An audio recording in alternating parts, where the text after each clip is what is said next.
There you are. I was worried you might stop to collect treasure chests opened by the Seelie along the way. It would have taken you so much longer to get here.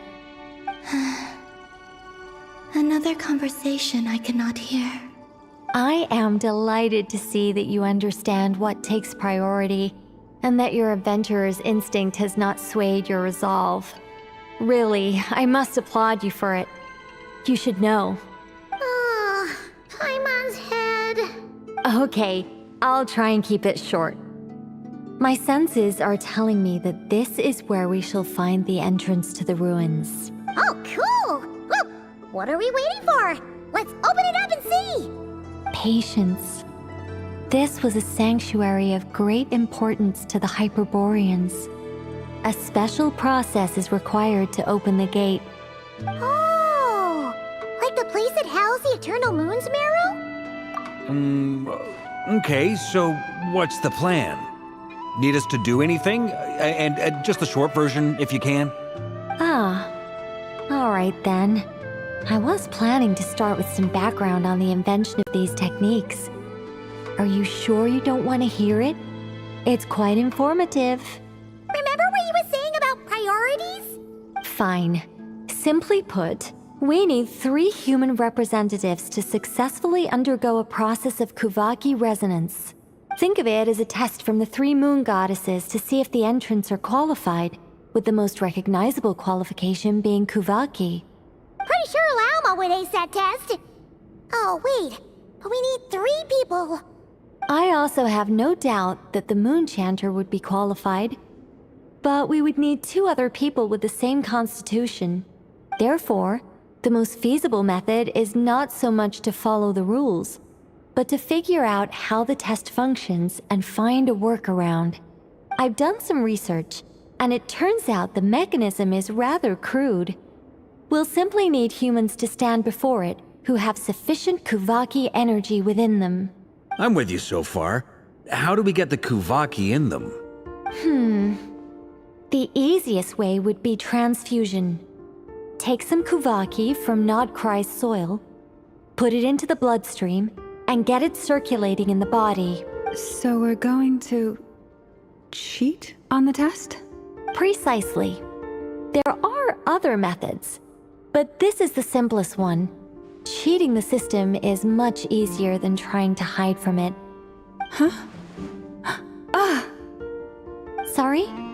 Does the idea of cheating upset you, Miss Lauma? No, that's not it. I suddenly had an idea. Oh, what is it? It's about Moon Prayer Night. I figured out a way for Kuthar to join in the festivities. But as Paimon said, we need to have our priorities straight. Let's get back to the test. I'll follow up with Nefer on the festival arrangements. Oh, okay. Anyway, is this really the best method we have? A Kuvaki transfusion sounds dangerous, no matter how you slice it. If you think that's dangerous, wait till you hear the other methods. I'd be more than happy to go through them if you'd like. There are several. No need, we're good. Let's go with this one. Very well. Kuvaki transfusion it is. Now, I should mention that the risks can be greater or lower depending on individual compatibility. It would be rash to simply infuse the Kuvaki and hope for the best. If the body rejects it, the reaction can be quite severe. The symptoms are similar to another condition that some people living here suffer from, known as congenital Kuvaki sensitivity. So, before we execute our plan, I will perform a simple test of my own to see who is compatible and who is not. Once that is done, we will have to complete the resonance process as rapidly as possible. The participants must remain stationary while the Kuvaki circulates and bonds with them, and they mustn't eat or drink anything. What? No eating or drinking? That's some hardcore fasting. They'll all be monks by the time they're through. 3 days. Oh, that's so long! And we still need to find 2 more people who are not just compatible, but also willing to volunteer. Fasting? What are they talking about? Really? Don't you want to think this through? Haha, count me in too. 3 days without food? I can handle that. Miss Nicole has made it clear that this is the easiest way. The way I see it, there's nothing else to discuss. It's time to step up. Yeah, you're right. In that case, Paimon volunteers to be captain of logistics. She'll keep the fires lit and grab some spare clothes to keep you comfortable. Then we'll start with you first, Traveler. Please step forward.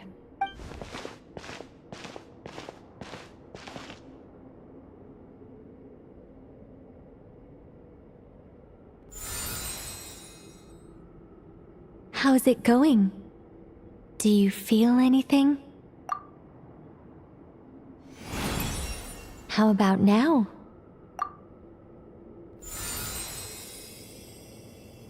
And now?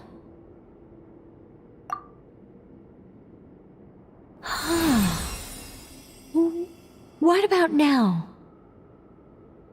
You guys, it's not a competition, you know. All right, I'm officially impressed. Even as a descender, you can withstand far more than I imagined. It's like I summoned a giant stone titan to arm wrestle you, and your arm hasn't even moved an inch. In my last attempt, I infused 5 times the amount of Kuvaki required. Yes, safe to say, compatibility won't be an issue for you. You're eligible to join. You're next, Mr. Varka. Sure, here goes nothing. All right, I'll start where we left off. 5 times the required Kuvaki dose. Whoa, whoa, whoa, hey, wait a minute. How's it going? No, not great. I kind of want to puke. Feels like I've been drinking too much. A few bottles of wine, then a big stein of Dark Horse, with some hard liquor from Liyue mixed in. You think this is funny? I just lost to a young lady in an arm wrestling contest. I'm never gonna live that down. My apologies. I'll lower the concentration and try again. Oh. How's it going now? I'm not as dizzy as last time, but I can still feel it pulsing around. In that case, you wouldn't be an ideal choice, Mr. Varka. Let's try someone else. Okay, let's go ask some of our other friends then.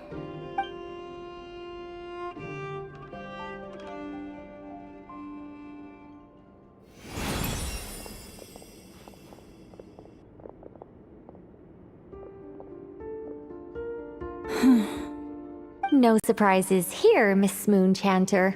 You're perfectly compatible. You may join.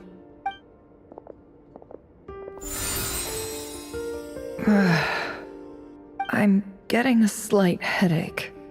Shame. You were so close. Whoa, I'm itching all over. Allergic reaction. We can't have that. Huh? Well, are you gonna start a what? The Hexen Circle is an organization that cares for and protects children. We will not have them do dangerous things. Not even tests.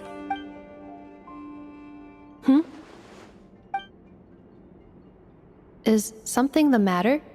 The candidates have to be human. I guess that rules me out too. Huh. Everyone except the Moonchanter got beaten. Guess I don't need to feel so bad after all. I mean, looks like this isn't gonna be as easy as we thought. Perhaps I could ask for volunteers among the Frost Moon Scions. I'll see about talking to some trusted Lightkeeper colleagues. Itlua springs to mind. In fact, I think we had some former Frost Moon Scions join our ranks recently. Can you give me the scientific explanation for how the test works? I can probably make some kind of test bot. Then we can just zip through Nasha Town, going up to people and pressing a button to check their status. Wouldn't that be way easier? No. Wow! No elaboration for once. How about I contact the Knights of Favonia's garrison in the Wave Chaser plane? Shame that Lohan's already left. And that guy's even tougher than I am. Strange. The moon goddess is clearly revered by many people. So why is she on the brink of disappearing? She mentioned that the world has rejected her from the very beginning. And when we fought the Raker of Solnari, it seemed like she exhausted her power for our sake. Also, Paimon's not sure revered is the right word for how people feel about her. Gratitude, certainly. For my part, anyway. It's basic reciprocity. She helped us, so she deserves our help in return. Yeah. Even though she looked like she didn't care, she still saved a ton of people, including me. A review of the relevant data leads me to conclude that Miss Columbina is a good person. Yep, you bet! They really think so? I'm super surprised that Columbina isn't her actual name, though. I think it really suits her. It's light and graceful and... yeah, just a really pretty name. I know, right? Unfortunately, that's not our decision to make. Columbina. That was the code name the Fatui gave me. But it also came up in the song I heard when I was born. What? Is that really all there is to it? What do I truly think of my own name? Is there anyone left who will still call me by that name?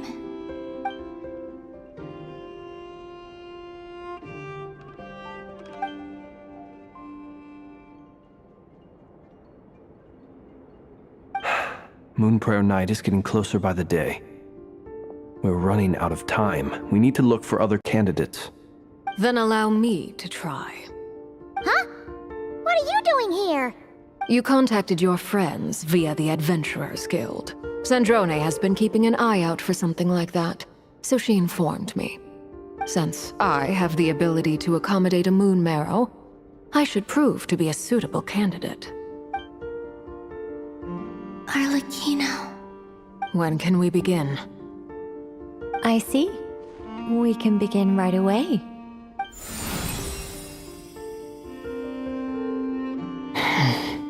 How was it?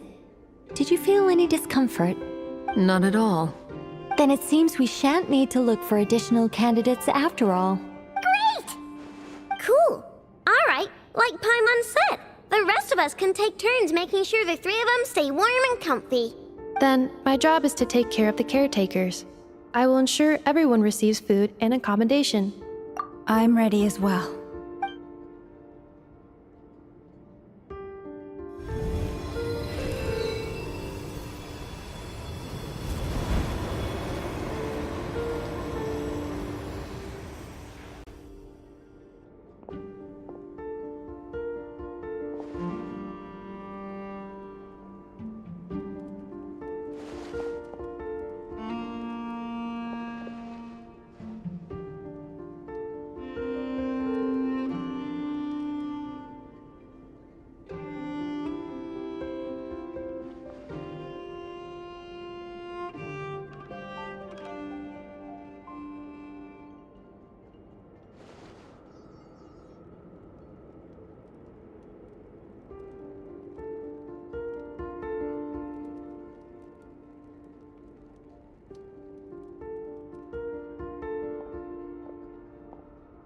The work is done. The sacred scroll shut. The stars grow dim, the people silent. The white sun sets, the silver moon rises. O path to the temple, appear now before us.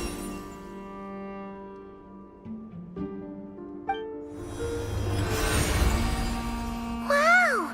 It really opened! So that's what all this is about. They've been trying to open this gate. With a calm mind, this proved not too arduous. Come. It might be best to eat something first. Take care to chew properly and swallow slowly. It will give your body time to readjust to the digestion process. They will head in soon. They will need to enter this gate.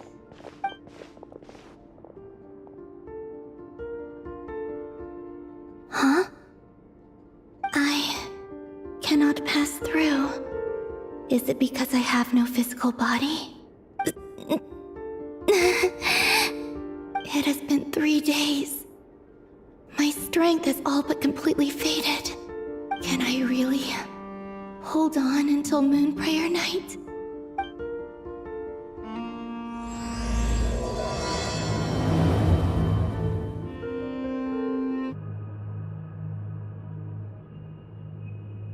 Are these people... Judging by their clothes, they appear to be phantom Hyperboreans from the distant past. That could mean they have some clues about the moon goddess's name, right?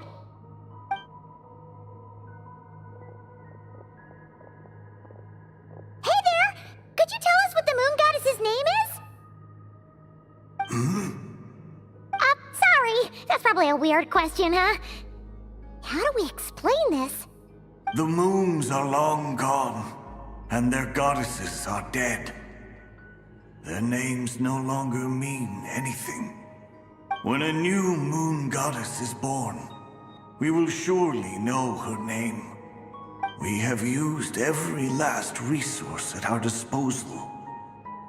All that remains is to wait, patiently and quietly.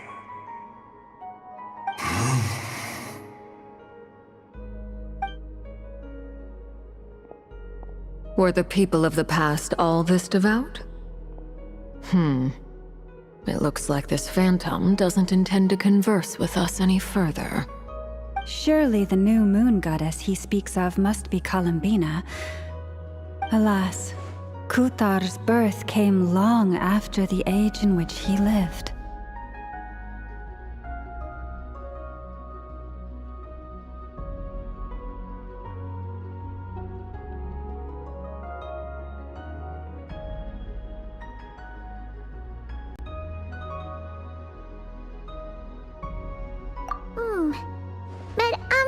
Maybe if we find a phantom from a more recent age, they might know Columbina's real name. True. Keep an eye out. We should be able to tell which era they're from by the clothes they wear. Yeah, you've been pretty talkative this whole time. What changed?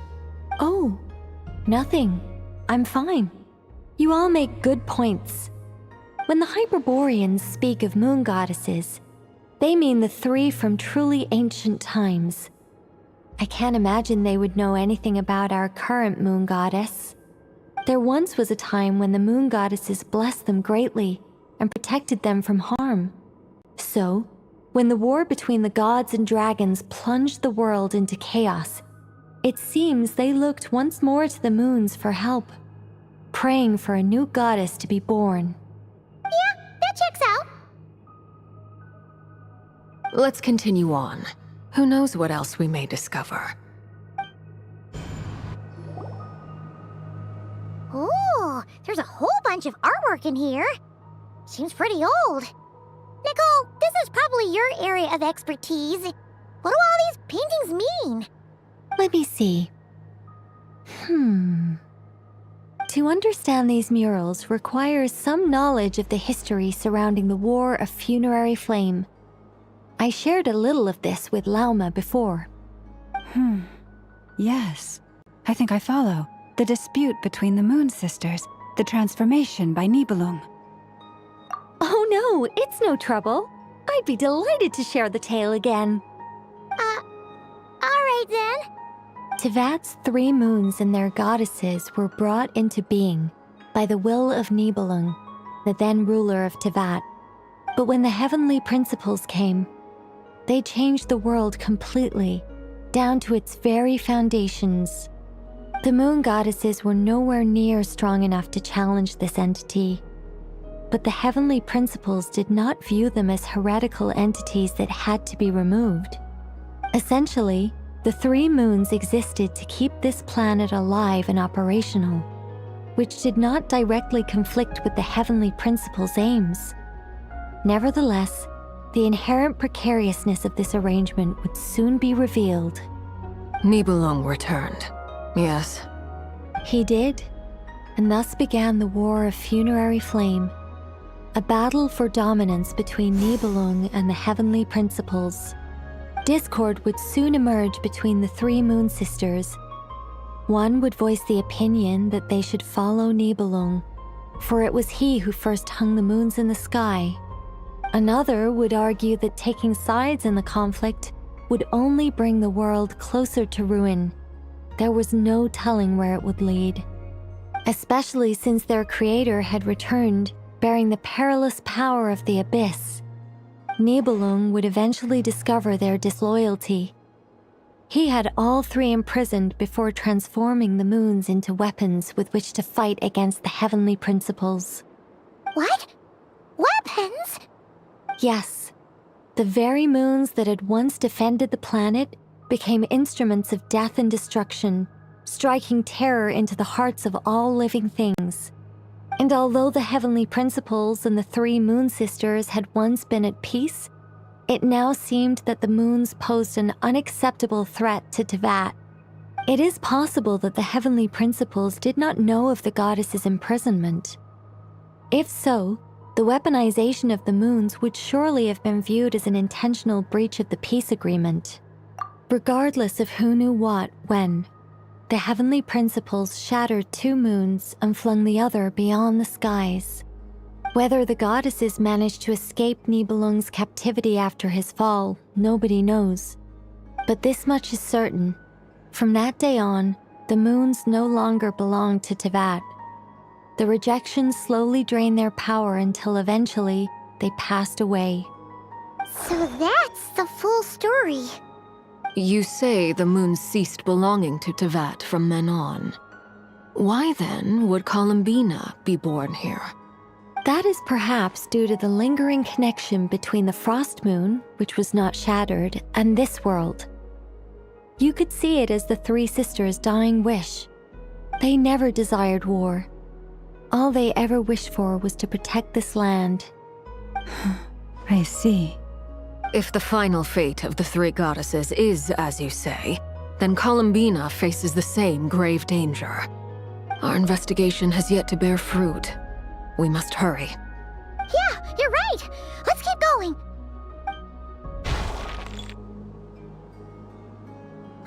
We're finally here.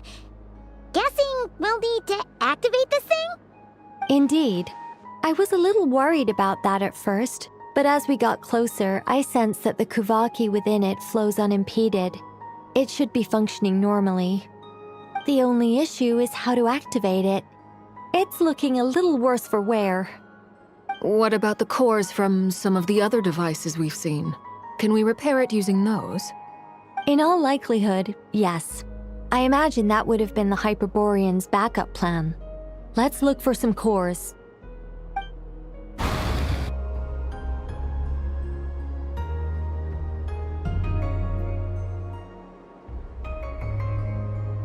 This is where the people of Hyperborea communicated with the moons. We need only place the moon marrow upon this platform on Moon Prayer Night, and we shall be able to open a portal to the moon and send our moon goddess back home. The assumption being, of course, that we can find her first. That's right. You want to know if it's safe there, don't you? And yet, she has no choice but to return. You know this. That's not the only issue here. This is the end of the line, right? We've explored everything we can. And despite looking at historical artwork and talking to people from Hyperborean times, we're still no closer to learning Columbina's name. If it's not too much trouble, could you tell me exactly what Alice said to you about finding her name? Oh, sure. What she said was... Then your first job is to find it. As a moon goddess, I'm sure she must have a name she identifies with. Neither Columbina nor Kutar is her true name, and she's never really accepted either of them. Is it not also possible that she has never had a true name? Not at any point in history? That would be a hard pill to swallow. But at this point, we may have to accept that that is the truth. No one knows how she came into being, and she certainly doesn't have parents in any sense that we're aware of. perhaps. She was never granted a name at all. But does that mean there's no way to get Columbina back? She's just gonna disappear and there's nothing we can do about it? Huh? Wait, why all this pessimism? Was it the way I phrased this question? You all seem to be taking this in completely the wrong way. Well, just because she's never had a real name in the past doesn't mean she can't have one now. What? Think about what Alice said again. She never once said that you'd have to find a new name, did she? Are you saying what I think you're saying? Yes. Names are anchors that connect us to the world. If she doesn't have one already, then all we have to do is create one, no? It's like... yes. Traveler, when you first arrived in Teyvat, do you think you would have turned around if someone behind you shouted, "Hey, Tumaini"? But what about now? I understand what you mean. Life is a long journey. Even the friends and family by our side can change over time. When people call you by different names, what matters isn't so much the words themselves, but what they symbolize. And of course, whether that resonates with you. Lumine. So, close your eyes and picture the moon goddess in your mind. If you were to call out to her in this moment, what would you say? Columbina. Columbina. Paimon would call her Columbina too. She has long forsaken everything that Kutar represents. I think from now on I should call her Columbina too. Well, it sounds to me like you found your answer. Are you sure? Is it really that simple? We haven't found her this whole time, and not for lack of trying. For a journey like this, the process is every bit as important as the outcome. Had you not searched far and wide, rejecting every other answer you were offered? How could you have come to an answer you felt was finally correct? Oh, it all makes sense now. This has Alice's fingerprints all over it. Are you suggesting that Mage knew from the start that Columbina never had a real name to begin with? I can't say for sure. But I can definitely imagine her chuckling in satisfaction somewhere right now, saying, "Ah, what fun." Llama! Your antlers! You should hurry. The festive moon has begun to rise. Do not worry, for when you called the name Columbina just now, I could sense that the power within was enough to summon back the moon goddess. The power within what? The name? Yes.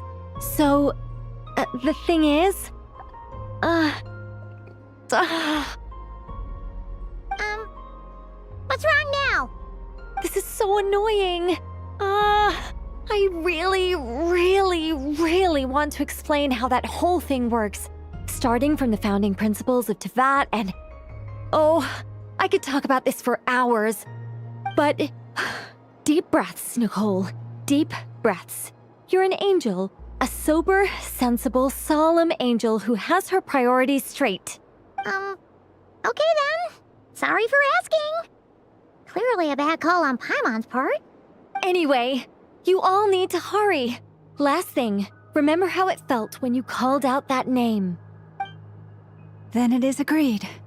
By the name Columbina, we shall find her. Then we'll throw her the best Moon Pair Night party ever! And at last, we will send her home.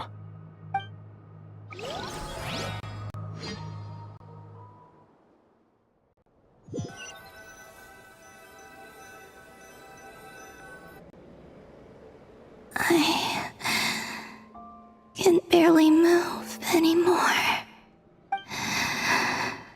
My consciousness is fading away. Have they come back out? I'd love to see them one more time.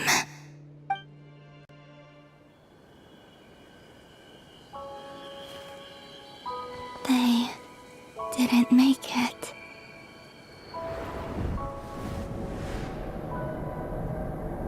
Could you tell me your name? My name is... Columbina!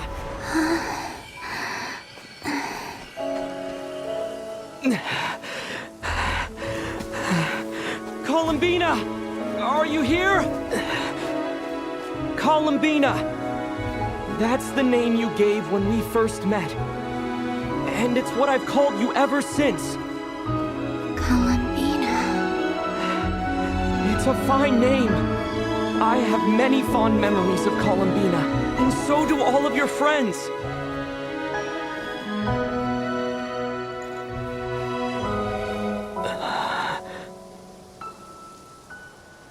If you like this name...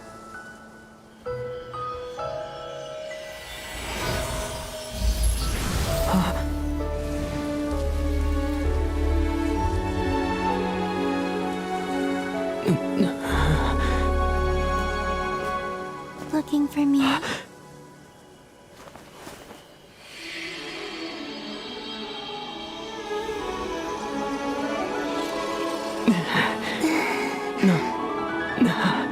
like it. You can carry on using it. My name is Columbina Hyposelenia.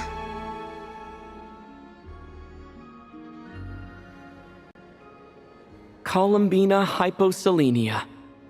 That's a wonderful name. I never thought that Columbina would become my real name. But after I met you and my other friends, the things that this name stood for slowly began to change.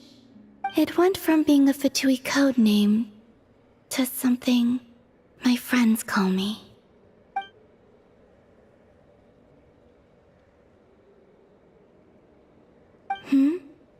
What is it? Why aren't you saying anything? I'm just so happy for you. Thank you. So, where's everyone else? We can go and meet them very soon. Everyone went to different places to try calling your name. Great. I'd like to thank them as well. Everyone's done so much for me. Searching for my name, entering those ancient ruins. Huh? Wait, so you were... Yes, I was there. Not physically, but my consciousness was still holding on. I followed you the whole way. Starting from when? You turned around and called out my name while you were in Nasha Town. Do you remember?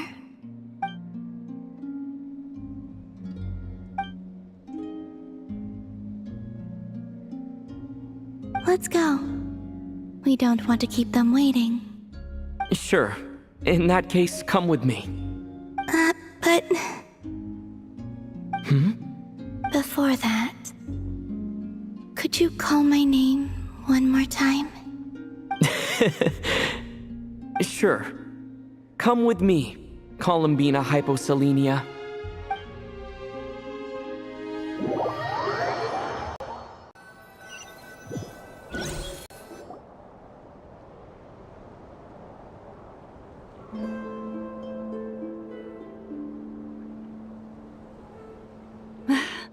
Columbina! Oh, this truly is wonderful. Llama, I can't breathe. Ha-ha! Just in time for Moon Prayer Night! It's good to have you back, Miss Columbina. Yeah, we were worried sick. Thank you, my friends. With your help, I now have a name that belongs to me. Columbina Hyposelenia. Where's the second half from? You added it yourself? That's right. It means...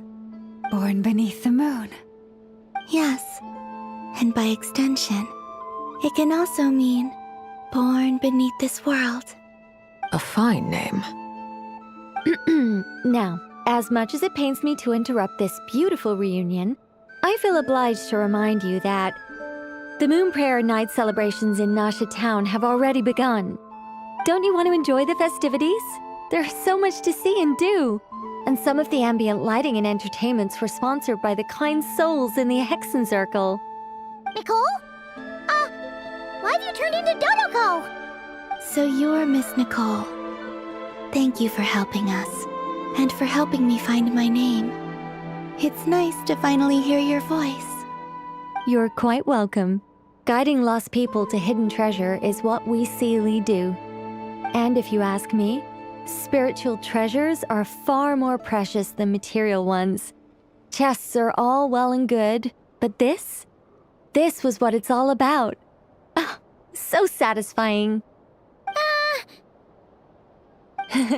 Anyway, I had to go help Alice. It seems like she ran into some trouble. That's why I couldn't be here in person. But don't worry, we're with you in spirit. We'll be celebrating right along with you. Keep an eye out for the Hexen Circle's festive stalls in Nasha Town. I think you'll like what we came up with. Alice said she even managed to rope B in this time. The Frost Moon Scions have also prepared various attractions. I believe Aino and Effa and their crew are setting things up as we speak. On that note, Nefer, about that request I made. It's all in hand. Yehoda is on site to ensure that everything goes off without a hitch. Wonderful. In that case, Traveler? Huh? Come on, Columbina. It's time to celebrate the best Moon Prayer Night ever.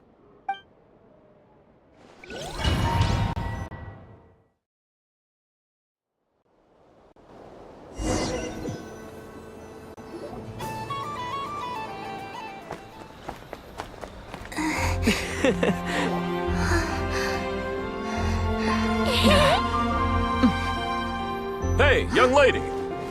Would you like some Moon Prayer Night candy? Happy Moon Prayer Night. Oh, yeah. I almost forgot to say. Welcome home, Moon Goddess.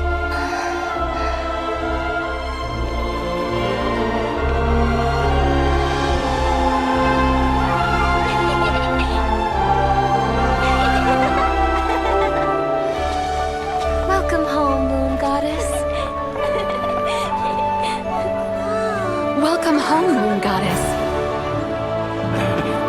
Welcome home, Moon Goddess. Turning Nasha Town into her home is a festive gift. A rather brilliant idea.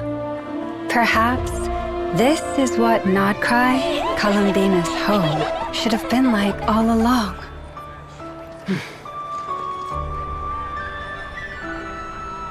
Thank you for the gift. I like it a lot.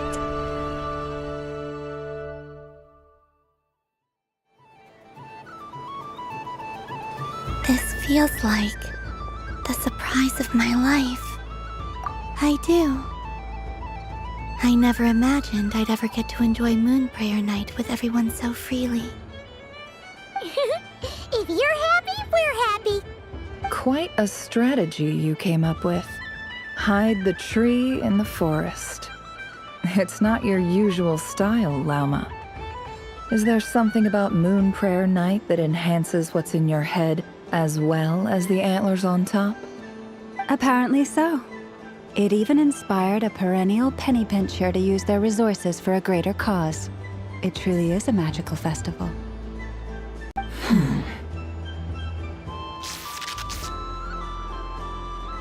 I see it now. This bickering is actually a sign of a strong relationship. Huh? What's everyone doing here? Oh! Miss Columbina, you're back! Yes, I'm fine now. Thanks for your concern.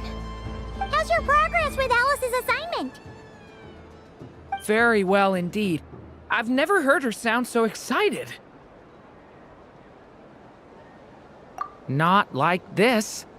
This time her excitement seems more serious. Seems like she's had a major breakthrough. She said she'll contact us once she knows more. In the meantime, we're free to relax and have some fun.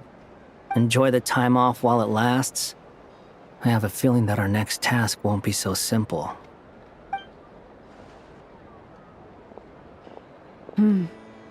I should go. I still have a few things to attend to at the Frost Moon Scion stall. And I think I'll take a look around. With any luck, this once-in-a-year festival will come with once-in-a-year opportunities. Hold up a second. Where's Varka?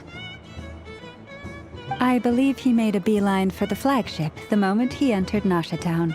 Ah, that's Mondstadters for you. They know what they want when festivals roll around. Goodbye for now, Columbina. I hope you have a wonderful night. I will. Well, in that case, don't just stand there. Get out there and have some fun. You'll definitely get a warm welcome at every stall. Oh, also, take this map with you. It's a guide to the festival.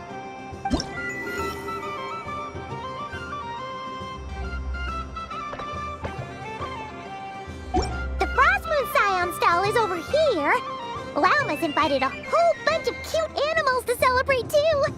Over there is the Hexacircle section. Alice seemed more excited than anyone about this festival, so she insisted on making it a grand affair. Oh, and then there's the Nasha Town local specialties, including... Actually, forget that.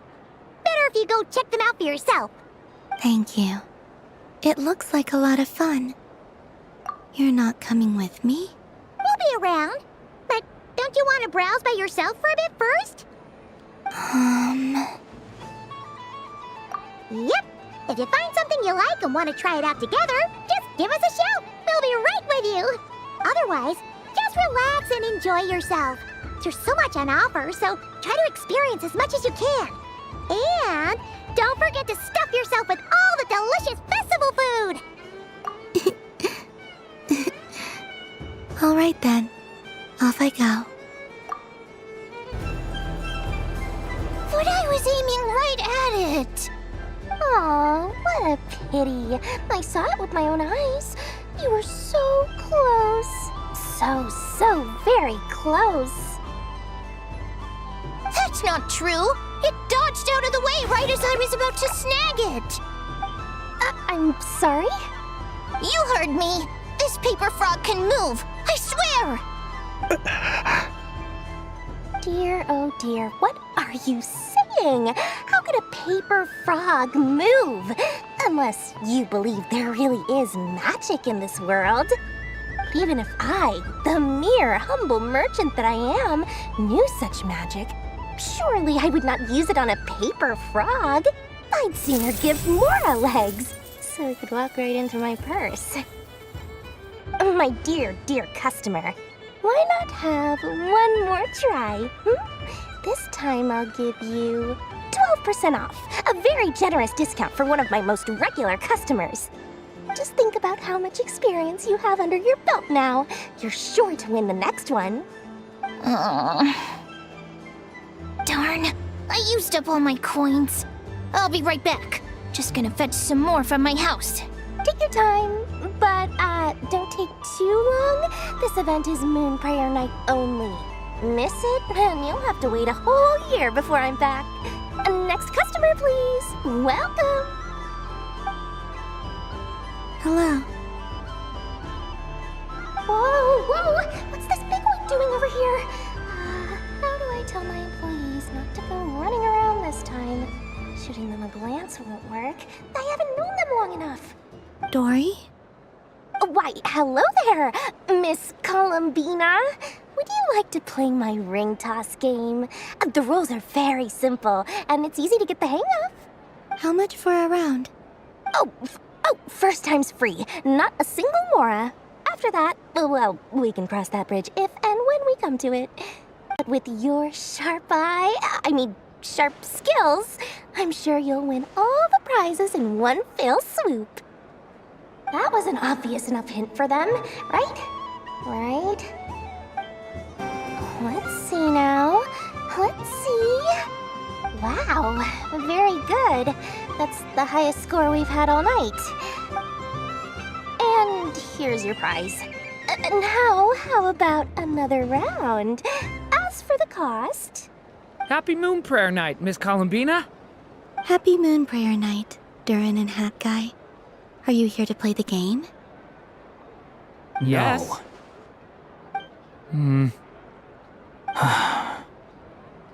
You said we were just coming here to say hello. I did, but then I recognized a few more people as I got closer. Do my eyes deceive me? Is that... It's our little dragon! He's all grown up! Someone's popular. Well now, since you came all this way, why don't you try out this lovely game we have going? First try is free! He'll have a go. I'll pass. It's only one free try per customer. You can't give your try to him. I'm aware. How has Elder Almond been lately? He's in great shape. He goes for a run in the forest every morning to stay fit and healthy. He tried to go boat racing with Firecracker a while back, but he couldn't even make it onto the Lotus Leaf. Firecracker was in fits of laughter. How about you, little dragon? Can you still fly? Yes, I can. But you've become less chatty. Has growing up been tough on you? We call that maturity. You know, the thing people sing about. The knight wields a sword of stone to defend those hearts that are made of gold. Stone is very heavy. That's what keeps him from talking too much. That's awesome! I want to be a knight when I grow up too. Ring, here I come!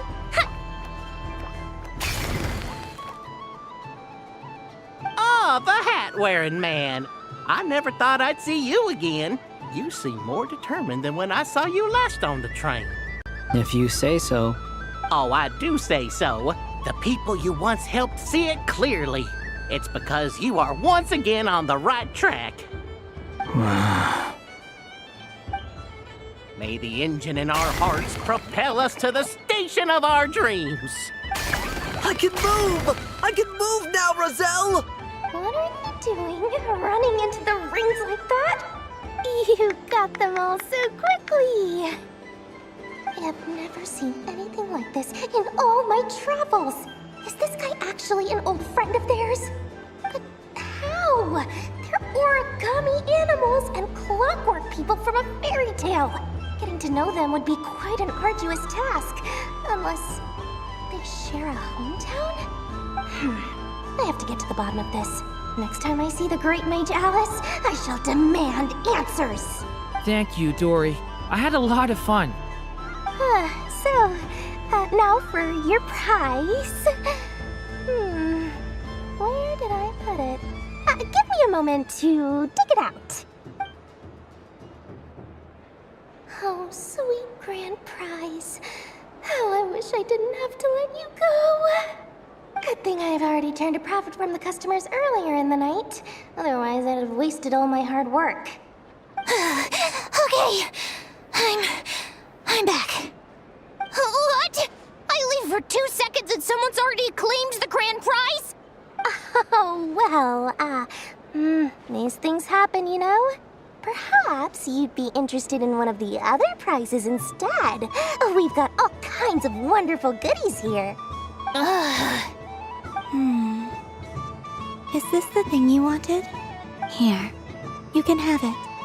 Huh? But... Don't worry about it. It will be happier with you. Oh, thanks so much, miss. Moon Goddess. Oh, goodness gracious, Columbina. Give me strength. How am I supposed to make any more money from this child at this rate? Daddy, look! That's the game I was telling you about!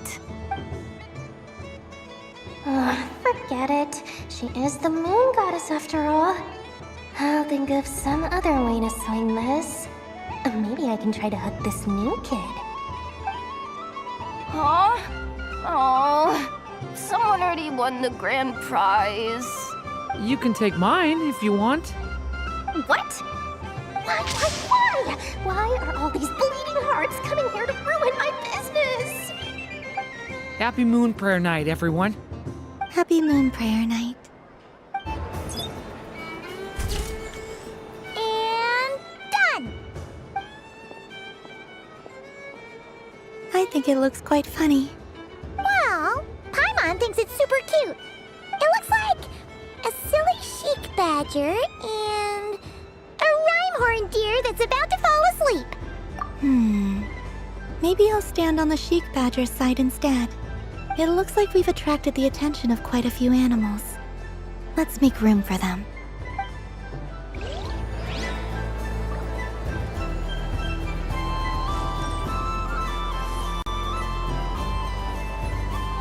Wow, the Frost Moon Scion's stall looks kind of plain, but it's pretty cool once you get into it.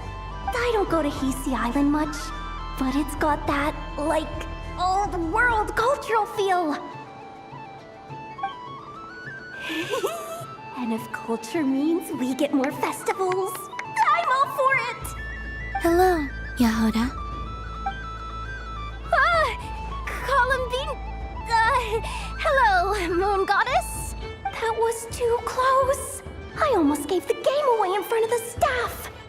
Oh, wait, what's the deal with her shoes? They don't make a sound when she walks. I could do with a pair of those. Do you like balloons too? Balloons? Oh, you mean those? What's so fun about balloons? I'm not a kid anymore. They're probably more up Aino's alley. Yes. The animals seem very curious about these strange flying objects. I was drawn here by their voices. I recently learned a fun new game you can play with balloons, so I decided to come and give it a try. A new game? Hello. Welcome home, Moon Goddess. Here to buy some balloons? Yes. Could you give me a few that haven't been inflated yet? Are you sure? I guess it's not a problem, but... Yes, please. Thank you. Uninflated balloons? But those are just little rubber pouches. What does she want with those? Would you like to play the balloon game, Yehoda? Huh? Sure. I guess. How do you play it? Wait here a moment. Oh. This is so weird. What have I got myself into now? I thought I saw Columbina nearby. Uh-oh! That's the fourth Harbinger! Although she's helped us out quite a bit, she's good people, right? Is she looking for Columbina? Oh, guess that's my ticket out of here. I'm not sure my heart can take being sandwiched between two Harbingers. Which stall is she checking out? Oh, it's that other Frost Moon Scion's one. Try on the headgear, see what it's like having antlers or animal ears for a day. Oh, I wouldn't be caught dead wearing that stuff. So embarrassing. I have enough gear to carry as it is. Wait, what? She put it on? How peculiar. This would take some getting used to. I wonder if this is what it's like for Lynette. It really suits you, ma'am. What is this? She was so intimidating a moment ago, but now, dang, she's really rocking those ears. How does she make them look so cool? I suppose I may as well keep them on for now. All part of the festive experience. She's coming this way. How do you do, Miss Yehoda? Oh, jeez. Don't talk to me while wearing that thing. Where am I supposed to look? Oh, hey there. I'm looking for Columbina. Have you seen her? She just... Huh? Wait, is that what she meant by balloon game? Yeah.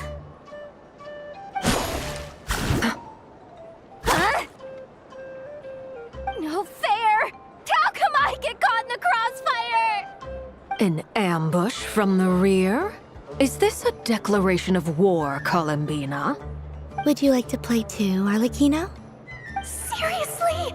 Are they gonna start some beef right here, right now? Gladly. That said, I believe there is another who would like to join. Boss Nev! Thank goodness! You've gotta get me out of here! Things are kicking off big time! Hello there. I'd like 10... no, make that 20 balloons, please. Uninflated. What? Miss Moon Goddess, I hope you're prepared to pay the price for assaulting my employee. Welcome to the game, Nefer. Just to be clear, let's keep this a fair fight, okay? No strange powers, please and thank you. Naturally. Don't just stand there, Yehoda. Aren't you going to team up with me? Huh? Do I have to? Of course. Don't forget, the Curatorium has a reputation to uphold. I knew something like this was gonna happen.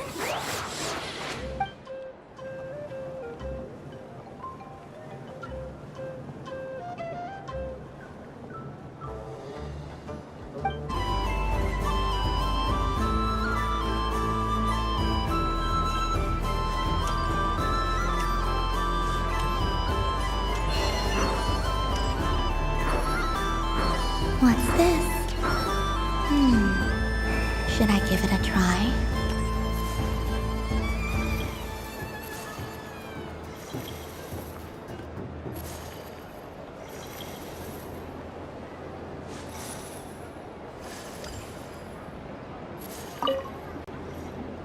A soft and furry creature that bounces and jumps.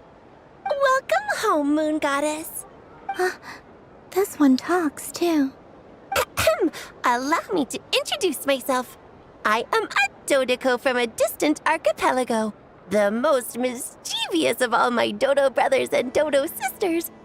When the going got tough, I powered through, and when I met obstacles, I boomed them away. That sounds like a lot of fun.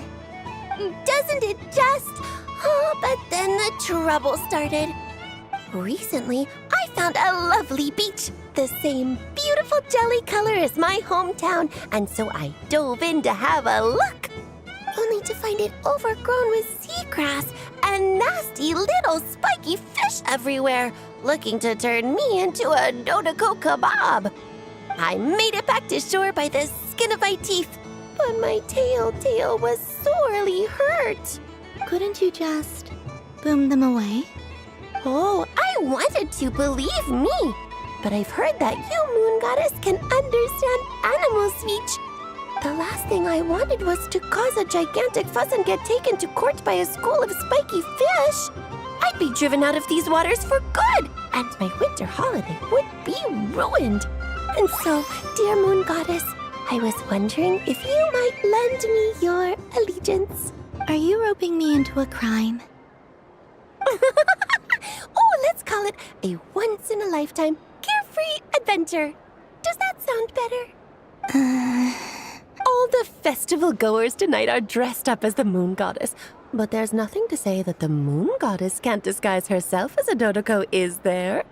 Besides, this is your home. You should be free to be whoever you wish. I'm afraid I'm not well acquainted with Dodocos, Madam Mage. Oh, that's quite all right.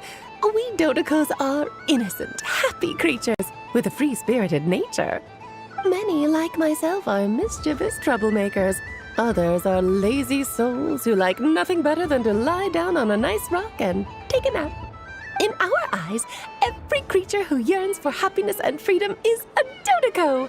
But perhaps in yours, we Dodoco are a fluffier and more mischievous breed of Kuhenki.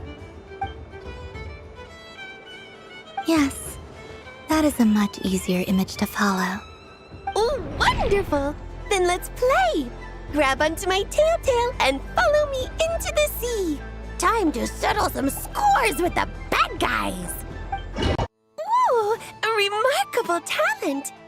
So, what do you make of it? The use of Jumpy Dumpties doesn't come as naturally to me as Kuvaki. But their unpredictability makes it fun. I think they call this... novelty? Indeed! And how did it feel blowing those pesky nuisances away? Not bad. Any guilt? What do you mean? Oh, wonderful! Lovely answers to all 3 questions. You've passed the safety test.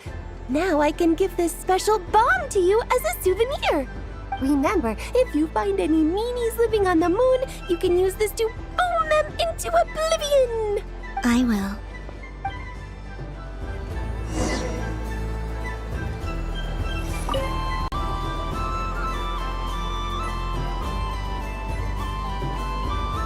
I wouldn't say it's unfair, exactly. I mean, your voice goes right into people's heads. How would you explain that to the kids? You can't just explain it away as magic. Is something the matter? Ah, Miss Columbina! No, nothing you need to worry yourself about. Impeccable timing. Stick around for a second, Miss Columbina. I need your input on something. This self-proclaimed Knight of Justice has yet to give me a satisfactory answer. I, for one, would like to hear your verdict on the matter. Hey, now, I left the flagship just to help you out, Miss Nicole. What's going on? So Alice and I are both using long-range remote control spells that work on similar principles, allowing us to attend this festive fair in Dodoco form. Sorry, let me backtrack a little. While similar, there are some key differences. Alice, being a great mage, wanted her Dodoco to reflect something of her own charm and mystique. So she adjusted the way its tail moves when it spins around. An entirely gratuitous move, in my opinion. I hardly see how anyone is going to notice that. If anything, I'd say that anyone who stares intently enough at a Dodoco's tail to notice such a small detail is someone we ought to be highly concerned about. I only say this to emphasize that my question has nothing to do with tails. Now that we're clear on that, why is Alice's Dodoco permitted to interact directly with the children celebrating Moon Prayer Night, while mine is not? Your voice speaks directly into people's minds. See? Exactly what I said. Miss Nicole? Ugh, I can't stand it. I know that probably makes me sound like a whiny child acting out in front of their parents. And it's a little embarrassing now that I think about it. But hey, I've said it now, I can't take it back. That would be even more embarrassing. Also, don't go reading too much into that analogy. It was off the top of my head. I'm actually an awful lot older than either of you. Miss Nicole, are you saying that you'd like someone to play the game you've prepared? I'm not so invested in that. It's just something cobbled together using items I borrowed from Alice. She probably didn't even make them herself. The point is, I want to know everyone's thoughts after they receive their prizes. But as you've said, I can't just ask. I've been biting my lip for so long, and I've had no one to vent my frustrations on. I thought this was going to be a nice, straightforward festival where I'd get the chance to guide people to treasure. Well, can I play? I can't guarantee that I'll win a prize, but... You will? I'd like to try. Then what are we waiting for? Let the game begin! It's like they forgot I was ever here. Congratulations, Miss Columbina! With your great wisdom, you have overcome every obstacle in your path and conquered the great challenge posed to you by fate. Fate? Well, something to that effect. If you'd prefer something more poetic, it could be the icy winds or the dawn. Anything you like, really. You could even go with the challenge posed to you by Dodoco, if that's what you're into. Anyway, you can take or leave my suggestions. Moving on, all my hopes are now resting on this. Can I open it now? Stop teasing me. Please, I'm begging you. No more talk, just open it. Wow. What a lovely sculpture. Classic and cute at the same time. Thank you, Miss Nicole. I'll always treasure it. Ah, there we go. Music to my ears. You have my sincerest gratitude, Miss Columbina. Thank you for sharing your precious time with me and fulfilling my wish. Don't mention it. You've all done much to help me. And still, I'm the one receiving all these gifts.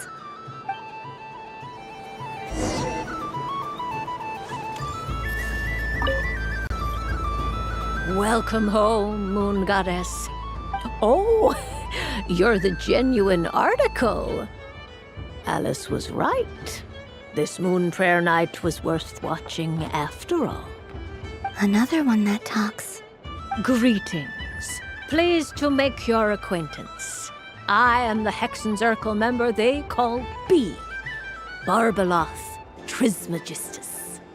Columbina Hyposelenia. Pleased to meet you too.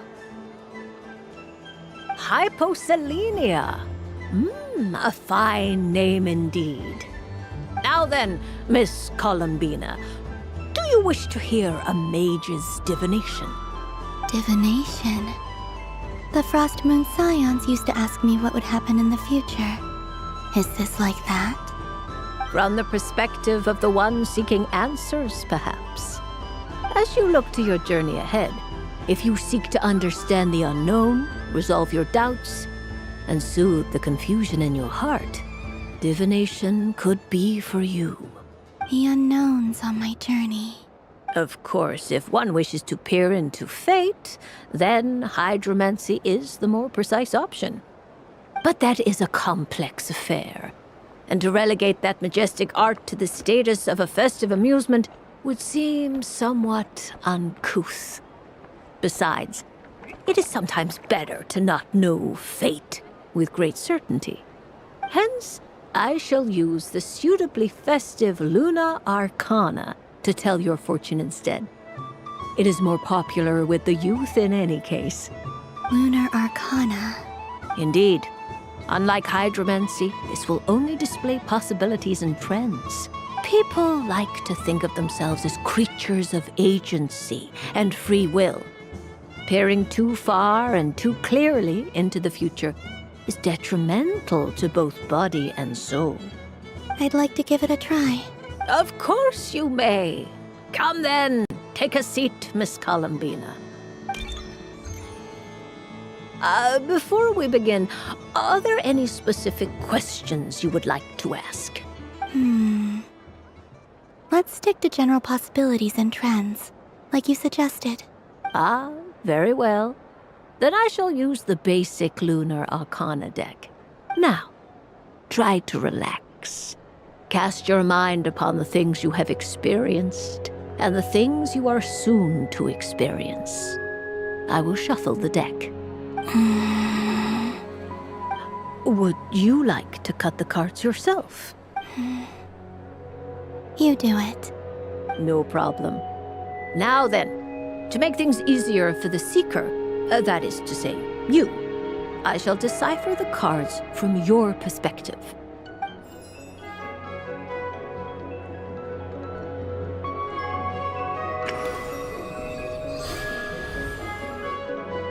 Please, draw the first Lunar Arcana. This represents destiny and is the foundation for the divination as a whole. Now, draw your second card. This will stand for the past, the sum of all your experiences that have come before. And now the third Arcana. This is the present, your interpretation of the current moment. Finally, the last card. This shall speak of the future, which... Oh. Kuvaki Pulse? Fascinating. I've never encountered this before in my role as a diviner. Something has exerted an influence upon this card, causing it to leave its designated position. What do you make of this, Miss Columbina? Perhaps this is the guiding hand of fate in action. Of course, if you wish, you can choose to deny the validity of this card and draw the future for yourself. No, it's fine. Let's go with this one. A bold decision.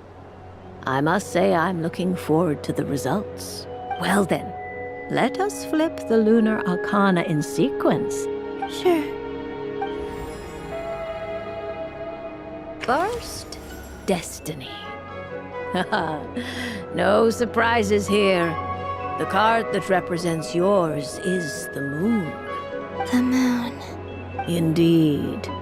The moon can represent the truth at some times, but deception at others. False peace, destructive calamity, and the world-changing power that lies within. When the moon is placed on the destiny tile, it indicates that your destiny is not what it may appear on the surface. Instead, it may yet have a hidden side. It symbolizes a journey through the fog, fraught. I don't understand. Patience, my dear. This is but the first card, which serves as a basis for the interpretations that follow. Our divination will only grow clearer from here on out. Now then, flip the second card, the one that speaks for the past.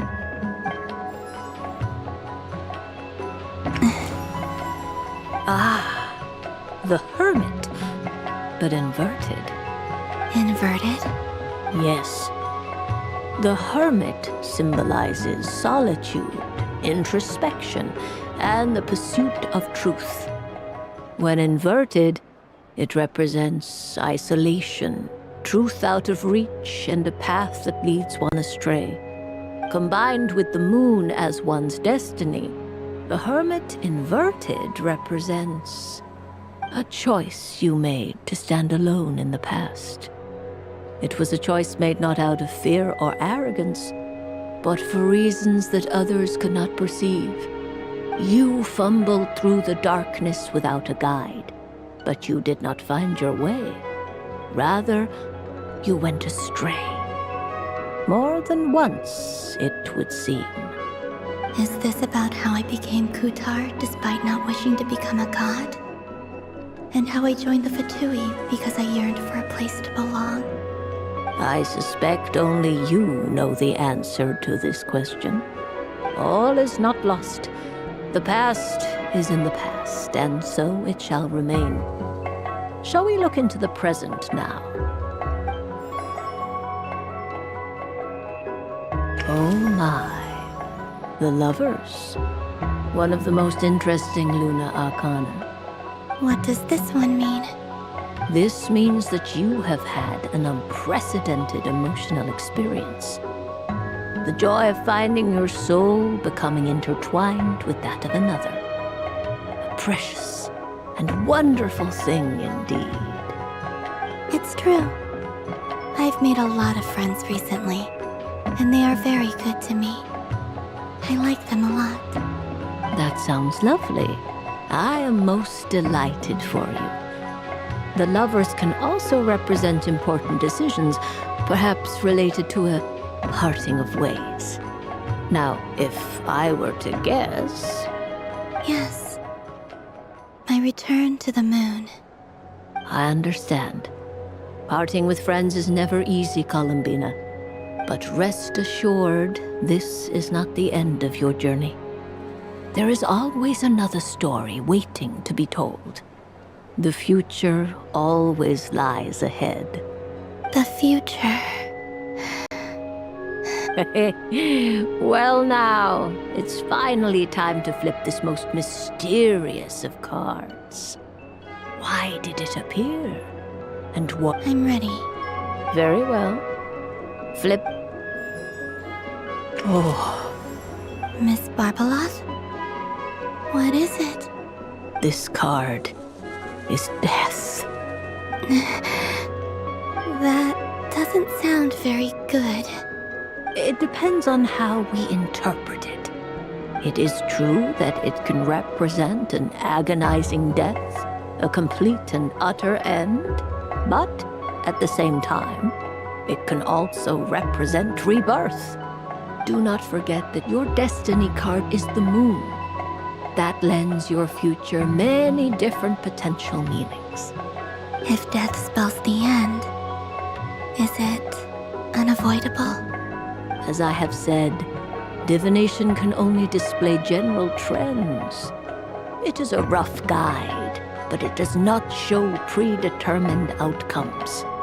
Allow me to summarize it for you. In the past, you may have lost your way, but now you have gained new connections and new strength. You now face an important decision, one that may bring about a great change in what is yet to be. This change might, in turn, be the end of all things, or their beginning. But remember, everything is subject to change because of the moon present in your destiny. You must see the truth clearly and face your innermost thoughts. The truth. My innermost thoughts. Thank you, Miss Barbeloth. Don't mention it. Some people dislike divinations, for fear of glimpsing an ending to their story that they wish was not so. But I can see that you're different. The result of this divination will not sway your decision. This is a rare quality, and one that diviners always hope to see in the seeker. We are here merely to guide, not... I understand. Go then and illuminate your future, Miss Cup.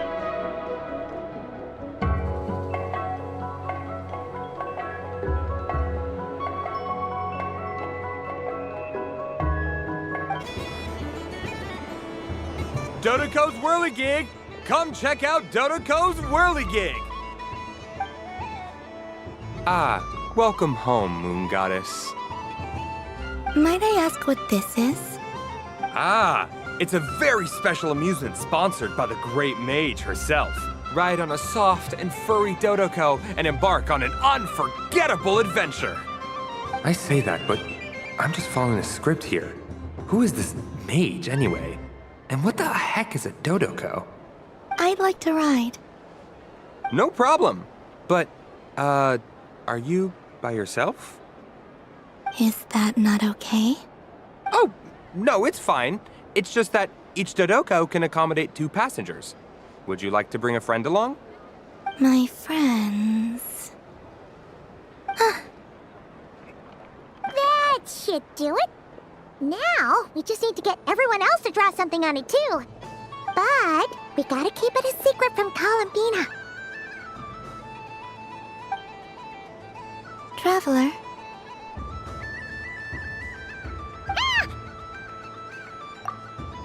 I want to go on that ride. Will you join me? Let's go then. Don't worry. Paimon will do the rounds. You go have fun.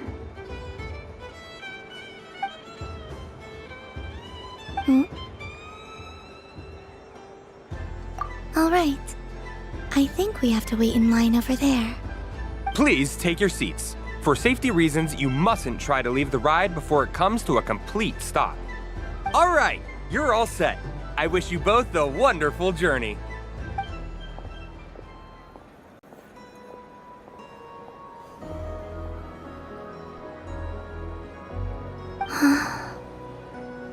Not bad. It reminds me of riding a moon lane. Sometimes, the Kuhenki circle around me like this, playing their beautiful melodies. Yeah, I'm going to miss them.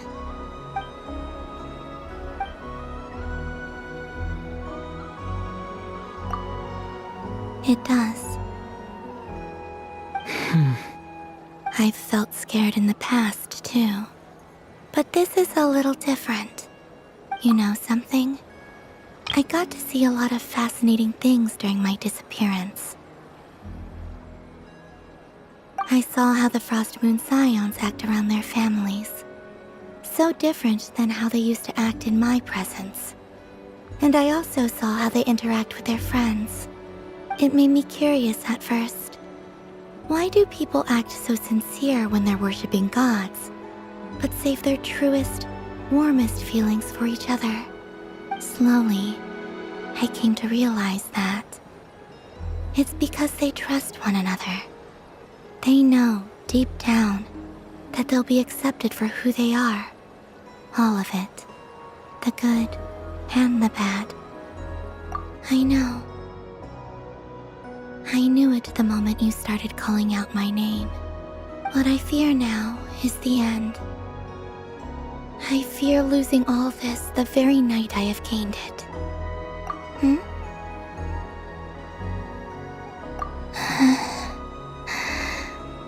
Thank you for this conversation. Thank you for listening to me. Don't worry. This fear I have, and the unknown that awaits me, they cannot hurt me. Not when I possess a treasure far greater.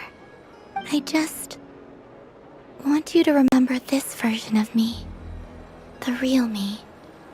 On this final night together. Dear passengers, Dodoko's awesome adventure has come to a close. Please leave in an orderly fashion, and we look forward to seeing you again in the future. Don't want the journey to end, huh? Don't worry, you two. There's always another adventure waiting just around the corner. I wish for a never-ending supply of laka berries.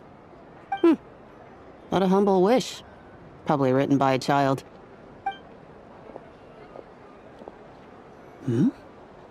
Is that Lauma the Moon Chanter?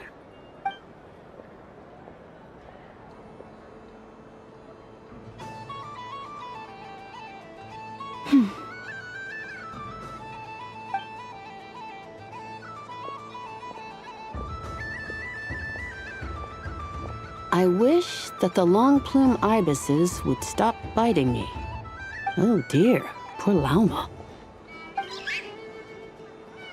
All right, I'll write that one down for you. I got it. While everyone else is celebrating Moon Prayer Night, you're as busy as ever. I don't mind. It's rewarding work. A good kind of busy. My antlers are at their heaviest tonight, and the Kuvaki waves are especially strong. But as I help these dear friends hang their wishes up, I feel a great peace within myself that is hard to describe. You see, they are all such beautiful wishes, and they are ones that we can fulfill by our own strength. Do you blame me, Llama? I want to hear your honest answer. It is by the help of so many people that I can return to the moon. But I feel as though I've hardly done anything in return. You've done plenty, Columbina. I say this in earnest, both as someone who knows your history, and also as a friend who has seen what you've been through. What about as a moon chanter? I feel proud to honor our moon goddess's wish. And I'm sure any moon chanter in history would have felt the same way. Thank you for your kind words, Llama. But... since you asked for my honesty, I won't lie to you. My feelings are mixed right now. Besides pride, I also feel, I suppose it's a reluctance to let go. Once you return to the moon, we will be far apart and separated by a false sky. I'm sure those of us left behind will gaze up at that sky, yearning for the moon once in a while, just as you used to do. I will miss you, Llama. I will miss you all. I hope to stay in touch. I will try and find some way to send messages down from the moon. Perhaps you could use Kuvaki. I've heard Yehoda say that signals can be sent using long and short waves, or strong and weak lights. That sounds a little complicated. What if we forget what the signals mean? We could prepare a codebook beforehand, but... You're right. It wouldn't really suit you. Still, whatever happens, I believe that you will find your own unique way of communicating with us. And now that I think about that, my heart feels lighter. Because you trust in me? Yes. I have faith in you, and in the power of truth. In my experience, the truth tends to be difficult. But that's what makes it stand out from what is false. So I'm confident that your thoughts and your love will shine through the curtain of lies. We will know it when we see it. Thank you. Now, could you help me hang up my wish? Is this? I wish that all who dwell in this moonlit world can find a place to belong. And I wish that I shall one day see my friends again. It's 2 wishes. I hope that's not too greedy of me. Not at all. And I think you speak for us all with the second one.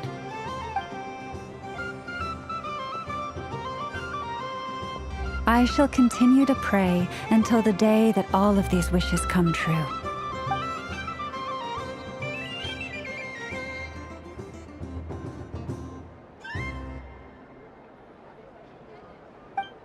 Sunny days! I prefer sunny days. Ah, well, you are as warm as the sun itself, Moon Goddess. Very well. I believe your spirit animal has to be this most adorable chic badger. Wow! Thank you, Mr. Talking Magic Lamp. Have a very happy festival, Moon Goddess. Blends? That's you, isn't it? Shh. It's our little secret, my dear traveler in Paimon. Okay, sure, but why are you here selling sugar sculptures? Everyone celebrates in their own way. After gazing into the abyss and spending time around gravestones all year, what better way to relax than to see sunny smiles on the faces of the living? Besides that, I like to think of myself as a fair judge of character. I dare say matching personalities to confection suits me rather well. That's not what Paimon was talking about. Aren't you afraid that your true identity might be exposed? Should I be? There is all manner of magic in the air this moon prayer night, thanks to the work of the great mages. I see Miss Columbina is hiding in plain sight. Why should I not do the same? Why miss this rare opportunity to enjoy a special evening in my true form? Fair enough. You got a point there. People who don't know you will probably think you're just a talking lantern. Well, now that we see eye to eye, what brings you here? Not a search for your spirit animal, I presume? Ah, well, actually... Here, see for yourself. Oh, this is... How wonderful. A beautiful idea. Yeah, we just met Barca, and he said that having everyone draw their own section was kind of boring. So, he did your bit for you. Ah, Varka. Ever the maverick. I see his artistic skills are truly one of a kind. In that case, I shall paint something on Mr. Albedo's behalf in a short while. What? Why not now? Ahem. Welcome home, Moon Goddess. Phew, that was close. Hello, Flins. She recognized you right away! What keen eyes you have, Miss Columbina. Especially considering they are shut.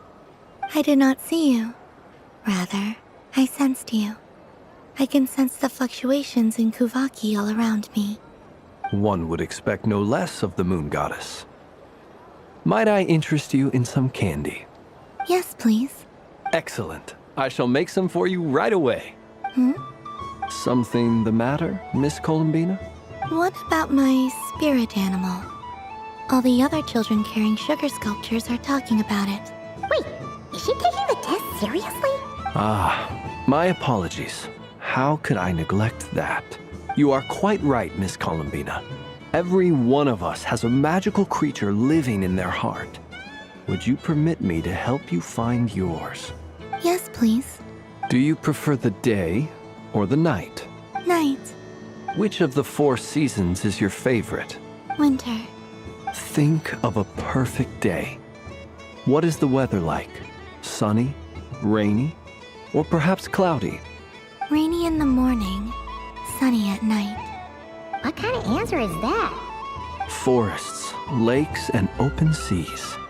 Which do you prefer of these? I like them all. Imagine you opened your very own shop. What would you sell there? Moonlight, I think. Wow! Paimon would totally shop there. It wouldn't cost anything. You'd just need to visit. Aha! I believe I know what your spirit animal is. Here, for you. Oh, it's a Kohenki! Indeed. A free-spirited being with a deep love for all things here in Nodcry, who selflessly lends her aid to as many people as she can reach. It is the perfect fit for you, Miss Columbina. Thank you. It would be my honor. But you shall have to forgive me. We have known each other for quite some time. I doubt there is any answer I could give that would come as a surprise to you. So instead, would you accept this sugar sculpture as a token of our friendship? It's a lantern. Hey, why don't you two go enjoy your candy over there?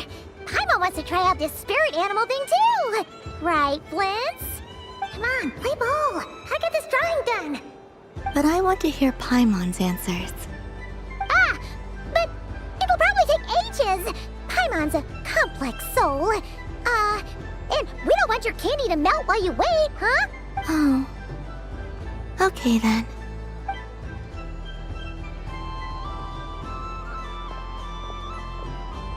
Phew. Nice excuse, Lady Paimon. That was some quick thinking. Yeah, no thanks to you. Although, help next time.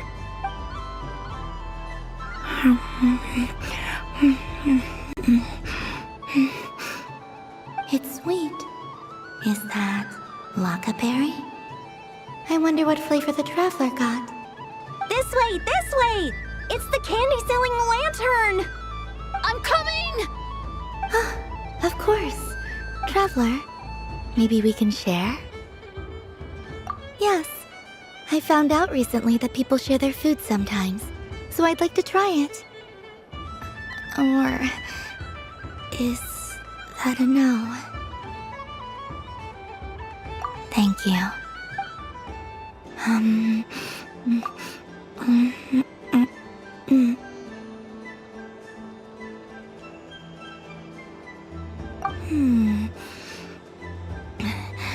Yours is a little more sour than mine. Here, you try it.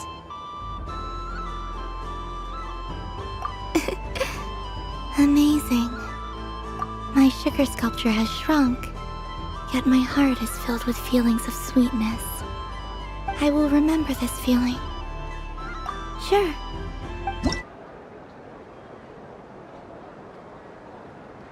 What is going on over here? It looks like fun. Hold it right there! You can't run away from me, Moon Goddess. Are you talking to me? Of course. Do you see anyone else here dressed up as the Moon Goddess besides me and you? Hey, come on. Call me by my title. Happy Moon Prayer Night, Moon Goddess. And the same to you. Anyway, there's no time to waste. Get ready for the duel of a lifetime. Duel? Meet my partner, Stacko. Come on out, Stacko. Well, don't just stand there. Let's see your partner. Partner?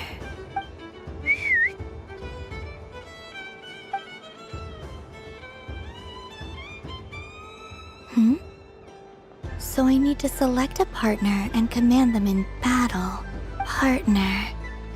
I need a partner.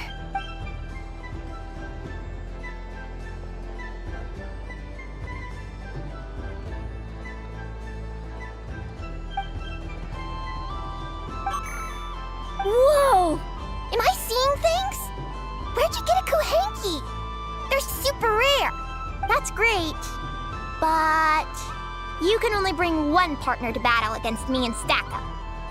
No ganging up allowed. They all look so eager to be picked. Which one should I choose? This one usually lives in Nasha Town. She likes falling asleep to the sound of striking hammers. And I bet she's quite familiar with robots' weak spots.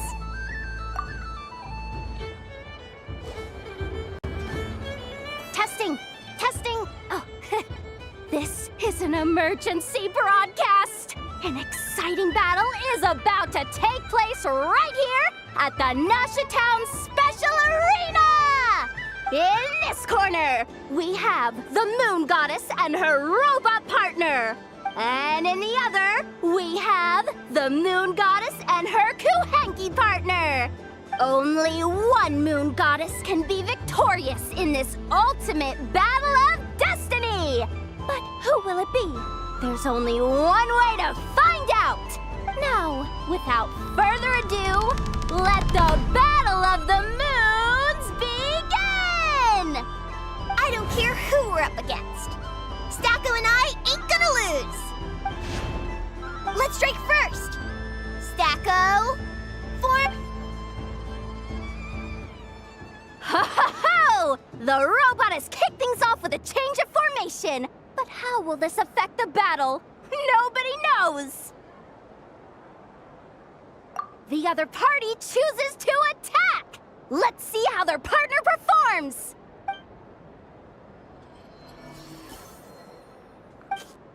Stacko! The attack lands! And if those sizzling sounds are anything to go by, it was very effective! Okay then. Stacko, maintain formation and enter your empowered state. Empowered state! There we go! Now we're talking! Absorbing the immense Kuvaki present on Moon Prayer Night, this lean, mean machine has greatly increased its offensive power! Here it comes! A Lockaberry! Oh, what could the Moon Goddess be planning now? Frankly, I don't have a clue, so your guess is as good as mine. The battle is heating up fast! I'm about to start sweating machine oil over here! Go for it, Stacko! Set Kuvaki to maximum! Can their opponents withstand this blow? And what will this Moon Goddess do? Don't be afraid. Fight however you wish. It's a Moon Lane! A deft use of a Moon Lane allows the Kuhenki to dodge the blow! And now it's spiraling around its foe in circles! One loop, two loops! The robot's screen is bugging out! It's getting dizzy! Stacko! Oh, Stacko is down for the count! Our winner is the Moon Goddess! The slightly taller one, I mean. You did your best, Stacko. I'll take you to Ainos for a checkup right away, don't you worry. Well, you beat me fair and square, I guess. Honestly, I underestimated you. I think my partner deserves most of the credit. Just you wait. When I'm a little bit older, I'm gonna come back a whole lot stronger.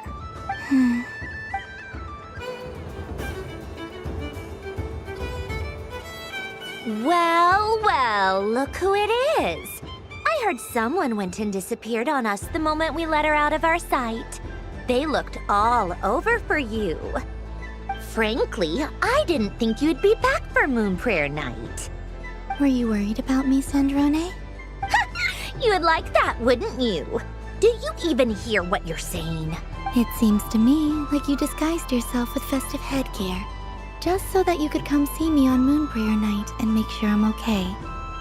You didn't even bring Polonia with you. You? I thought you couldn't see. I cannot.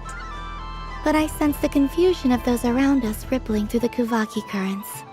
Based on what I know about you, let me guess what you're wearing. Is it cat ears? Shut up! I'm only here to protect the Fatui's interest in this territory. Running into you was pure bad luck. Really? But you were the one who asked Arlecchino to help everyone find my name.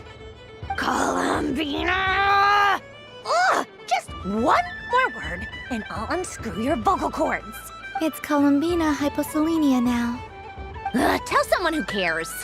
I've missed you, Sandrone. The whole time I was gone, I was thinking. I hope I get a chance to say some ugly words to you. Is that supposed to be a joke? Anyway, let's go play that game. What? You mean that frostfin whale? Yes. It's some kind of game where you get bitten if you step on the wrong tooth. Seems like fun. Who in their right mind would wanna... Because you're not a scaredy cat. Fine! You wanna play? Let's play. Don't complain when I kick your sorry butt. Lovely. You old geezer! I'm gonna beat the pants off you! Just you watch! I almost forgot. Sandrone? What is it now? You'd better not lose, or I'm going to beat your head in. What?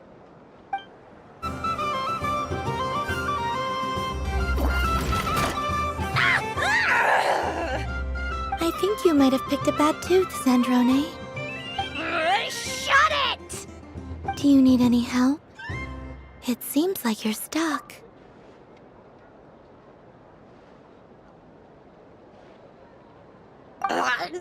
No! It's just a blasted...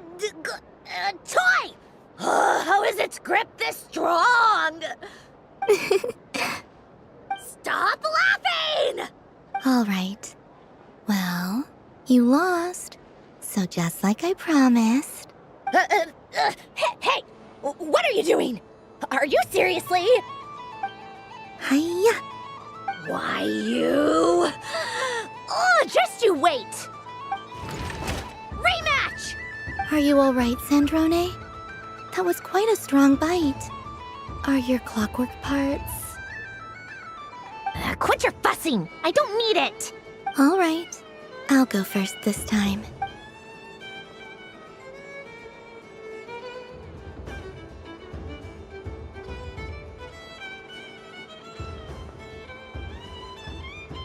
I see it now. She can sense which teeth are rigged. So I just need to avoid the same ones that she does.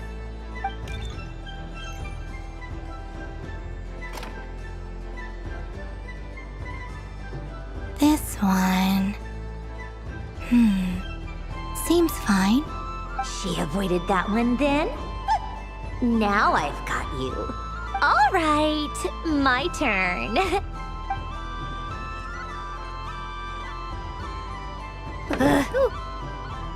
What?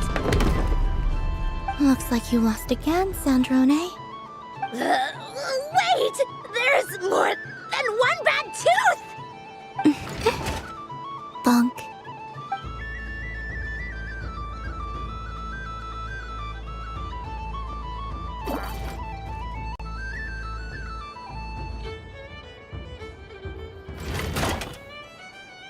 Stupid game! What idiot came up with this? Are you all right, Sandrone? You said some nasty things just now. Oh, I'm peachy. Should I let you bonk me on the head as well? Forget it. Come on, bonk away. It can be your consolation prize for losing so badly. I told you, forget it! Gah, you've always been so annoying.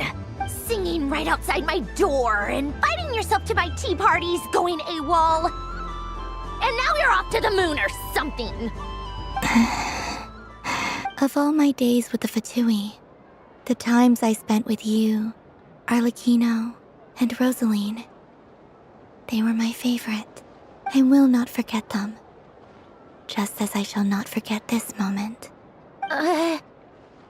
We'll always be friends, no matter where we are, right? Who'd want to be your...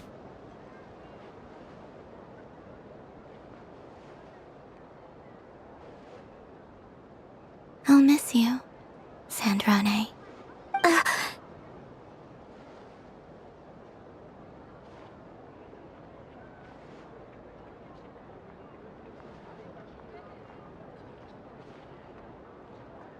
Goodbye, Sandrone.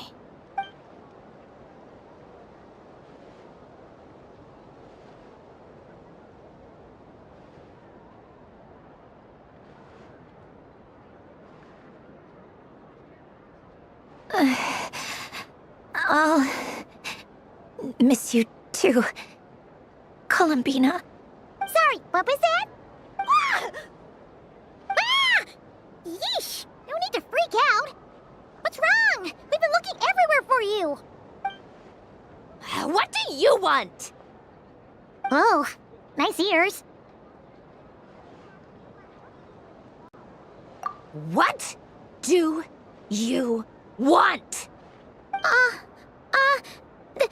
This! Huh? It's your turn to draw something.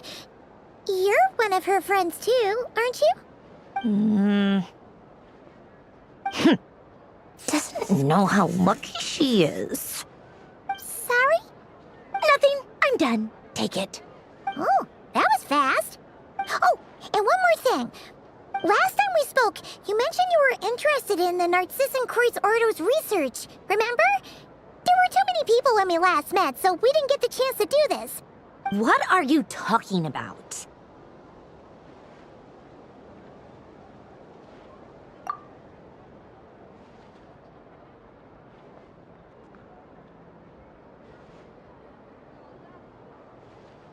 This is... Oh. Alan, Renee, and Marianne. Huh. The Holy Blade. A savior's plaything. It's not about whether I approve or not. These people, they would sacrifice themselves for the sake of the world. Especially Alain Guillotin and Renee. That is something I would never choose to do. Still, I didn't know they had any pictures left from that time. If I'd have thought to bring a camera, I'd have... What? Yeah, of you being bitten by the frostfin whale and Columbina bonking you on the head. Tear it up! Now! Moon Prayer Candy! Beautiful, tasty Moon Prayer Candy! Buy a whole box, share it with your friends and family! Candy? To share? I wonder what flavors everyone would like. Welcome home, Moon Goddess. Fancy a box of Moon Prayer Candy? Sure. I knew you would. Now, what flavor would you like? I'm not sure. What flavors do you have? Is this for yourself or as a gift? A gift for my friends. Ah, I see. In that case, I'd recommend apple, lockaberry, or midsummerberry. Those are the most popular. Do you have nocturnal blossom flavor? Huh. I've seen couples give those as gifts before, but I did not know they were edible. No? Okay then. Moonfall silver? You did say this was for friends, right? Maybe smetana then. Hey, now that's a creative idea! I've never tried it before, but if you're happy to wait, I can see about whipping up a batch on the spot. While we're at it, you got any other ideas?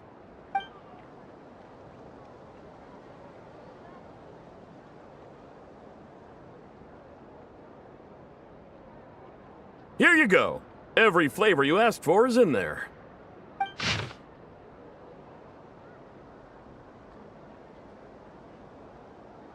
Thank you. Haha, I should be the one thanking you!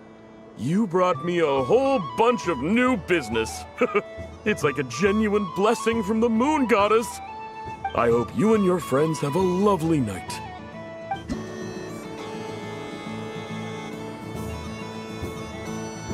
This doesn't make any sense! How am I losing every single time? Wait, Inefa, you're cheating, aren't you?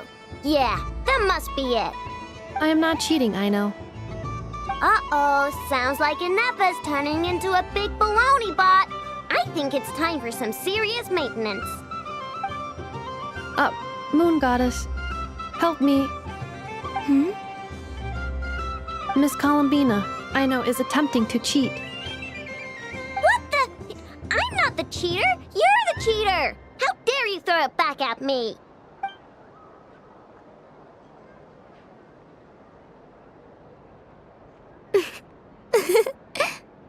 Alright, fine. Let's all laugh at Aino. Just you wait till I get home, because I'm gonna make a game bot that can win 100% of the time. Let's see you laugh when I come back and beat your butts. You'll all have your heads covered in stickers when I'm through with you. We came to check everything was okay after all that yelling, but,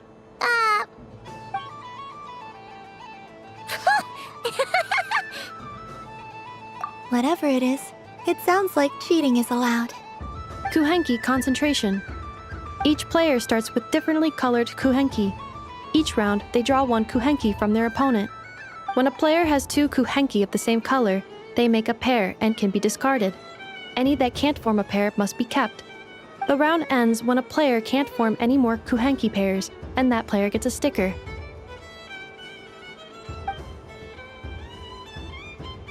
ooh, can 4 people play as well? That is fine, so long as the turn order is fixed beforehand. Alrighty then. In that case, the 2 of us will join as one team. Okay, but if you lose, you're both getting stickered. I don't want to hear any excuses. Sure. And if we win? If you win, only one of you gets to sticker someone else. I have taken to calling this. I know logic. Hey, lay off me, alright? Okay, so we're starting the game from scratch again, which means all my stickers so far don't count. Looks like Luonatar is the Kuhenki of honor for this game. Anyway, let's go clockwise, starting from Inefa.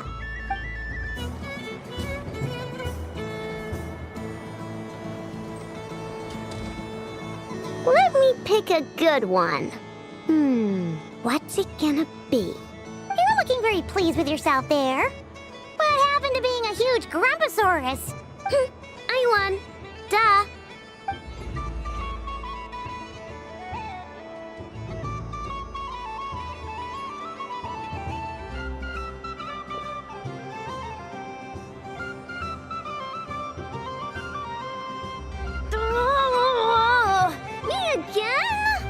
Don't fidget too much, Aino, or the sticker's going to fall off. I don't care. If it falls off, it falls off. If a pair of Kuhenki get discarded, why not a pair of stickers? Huh? Huh?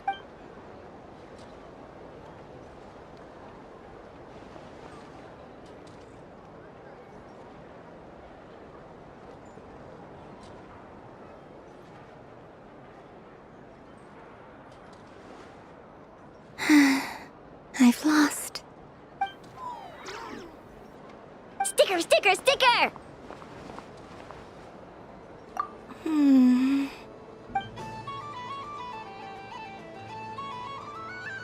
Cute! You think so? Shame. I can't see it for myself.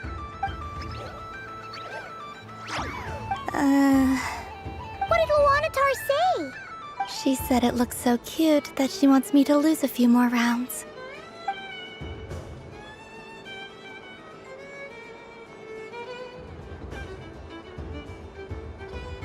Who put these stickers on Paima's eyebrows? Ugh, she can barely see!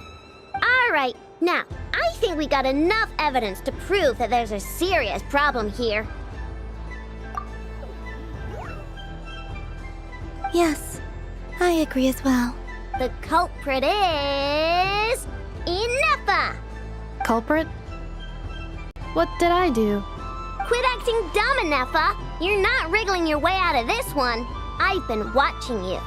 Not only did you remember whose side Luanatar started at, but every time someone drew a Kuhenki, you were logging it and calculating every last possibility. Which Kuhenki pairs were gone, who had what color Kuhenki in their hand, even our facial expressions. You were keeping track of it the entire time. Exactly! What Aino said! Putting aside the fact that running calculations is not against the game rules, do you have any evidence to support your allegations? But that's not against the rules either. So she admits it. She certainly does. Alright, everyone grab a sticker. It's time to get Nefa back. But... Take that!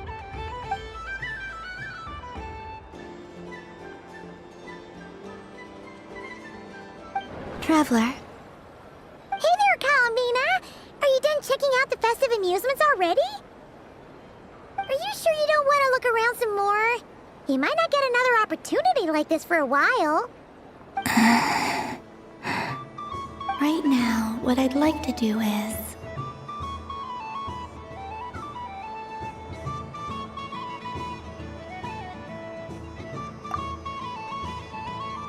Oh! Candy for us?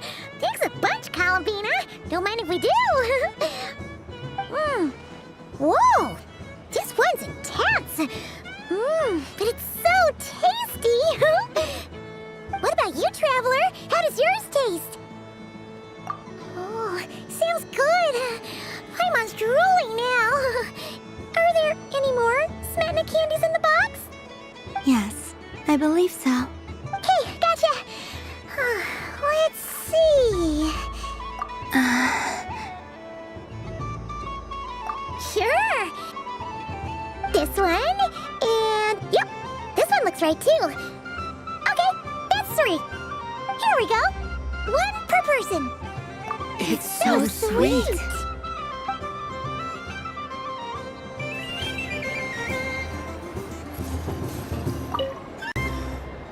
Traveler, Paimon.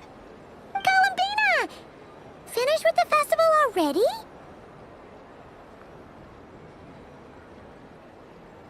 Really? You're sure you don't want to have a little more fun out there? Final answer. Yes, I am sure.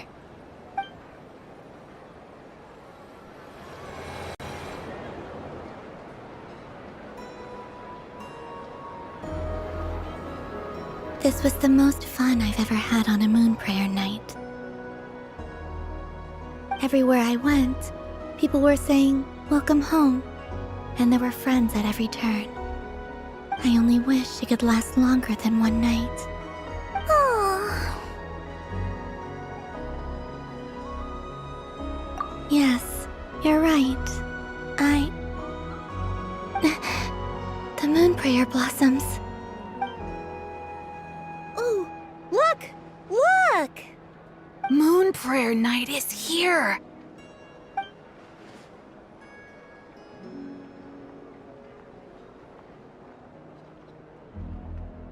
The moon. It's so beautiful. Happy Moon Prayer Night, dear. Happy Moon Prayer Night. Happy Moon Prayer Night.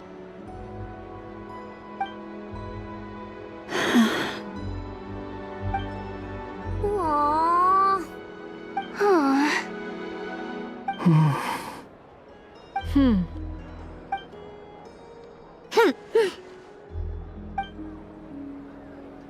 Time flies when you're having fun.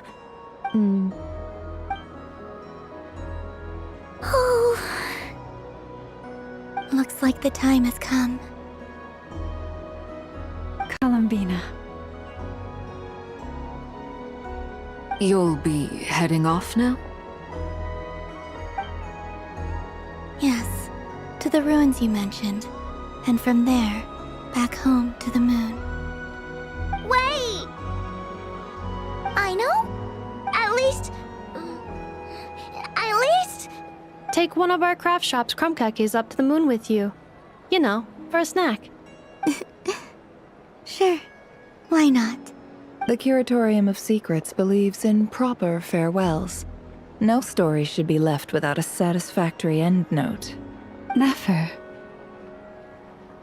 Farewells are an important affair for the Ratniki, too. We never know when we might meet again. Haha! And here I thought grand farewells wouldn't suit tonight's mood. But I suppose friendly passion is not to be stopped, eh?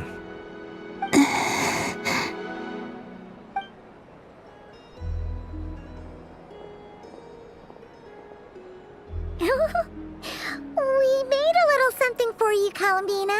Ta-da! What is it? A Moon Prayer Night greeting card with drawings by all of your friends. You did mention that you'd like a portrait done, so I took the liberty of creating one for you. I, meanwhile, did the portrait of Mr. Albedo, and Mr. Varka did the same for me. I mean, I think my work was pretty true to life, don't you think? The picture of Ashru was my doing. The two of you seem to get along rather well. Wait, was I the only one who did a full body picture? That's so embarrassing. I did pictures of me and Anefa. I did my own portrait and one for Hat Guy. Plus, there's the two mages, Arlecchino and Sandrone. So, if you ever miss us, just flip the card open and we'll all be right there with you. I don't know what to say. Thank you so much, everyone. This whole Moon Prayer Night was more than I could have ever asked for. It is the greatest gift I have ever received. Lauma, I figured it out. Figured what out? Remember how the Frost Moon Scions used to use milk as invisible ink to write hidden messages? That was a very long time ago. Oh, are you saying? Yes. When I miss you all, I shall use Moonlight in the same way, to write words that only you can see upon the moon itself. Wow, that sounds lovely. Quite. But how will we see them? Simply open your windows on nights when the moon shines bright, and the moonlight will naturally flow towards the words I have written. That sounds most fitting indeed. Very true to form. I'll try to write them in places that won't disturb your sleep. I, for one, would sleep all the better for having read one of your messages before settling down for the night. Exactly. So don't worry about disturbing anyone's sleep. Just promise you'll write to let us know you're okay, all right? All right. I promise.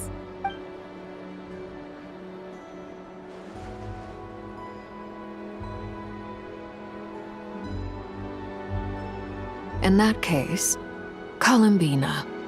I'm ready. Very well. Let's go.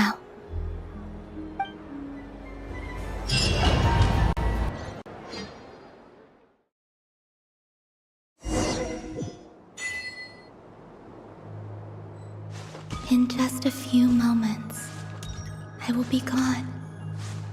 I still don't know what to expect on the moon. Will I really be able to send messages to my friends?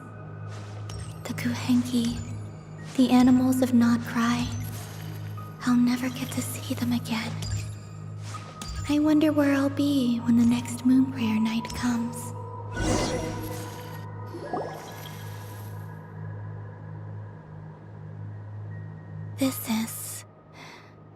This is where the people of Hyperborea used to communicate with the moons.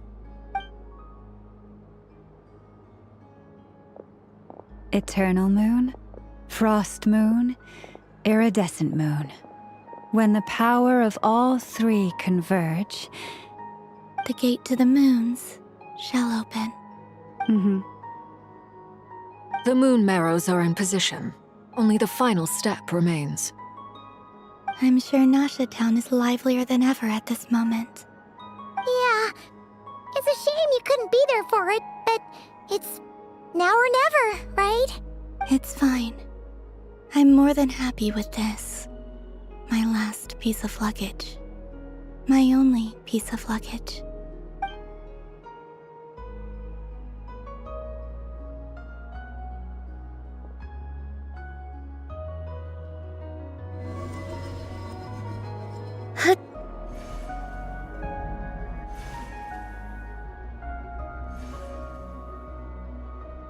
I can already feel the moon calling to me.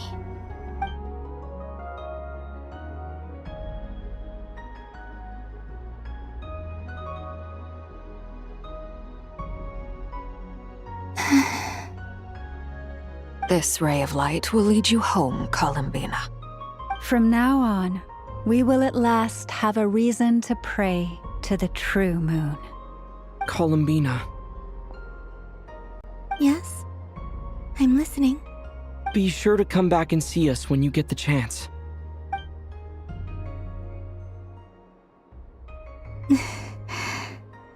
Of course. But if that chance doesn't come, then remember that you have friends on this planet. People who will miss Columbina. Yes, I will. Thank you for everything you've done for me.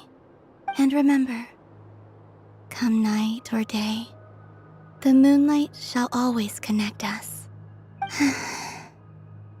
Well then, farewell, my friends.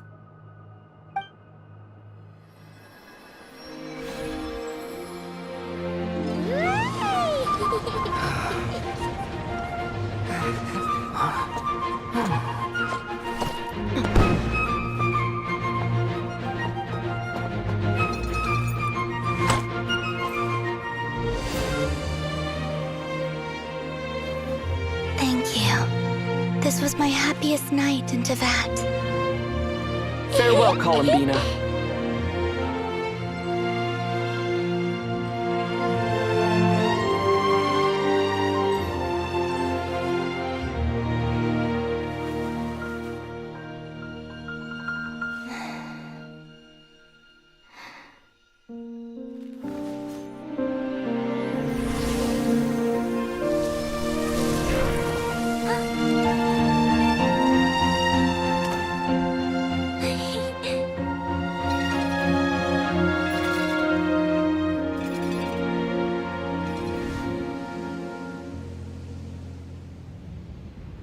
The moon really is closer than ever tonight.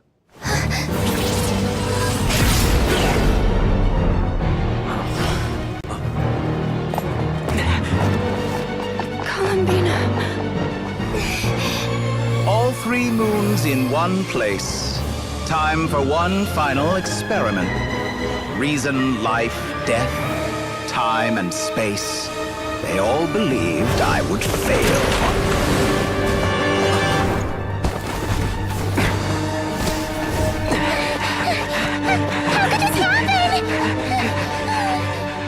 But Tevat's primordial power never did belong to the throne of heaven.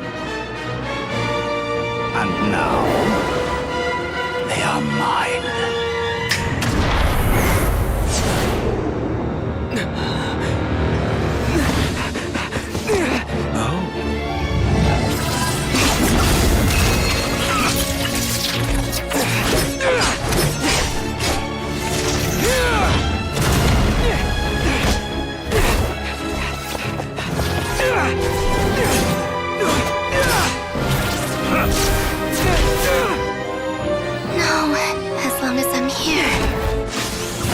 Is free to wield the 3 moons' power.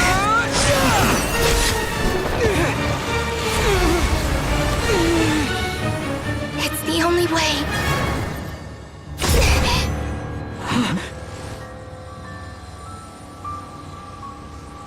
I guess I won't be going home today. Columbina! No!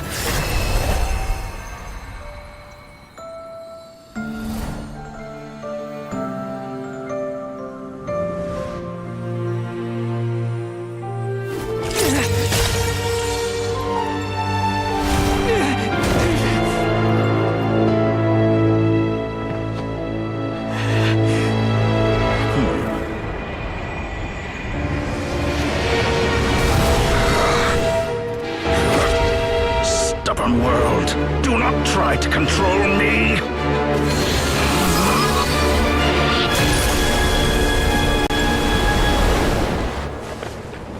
Columbina.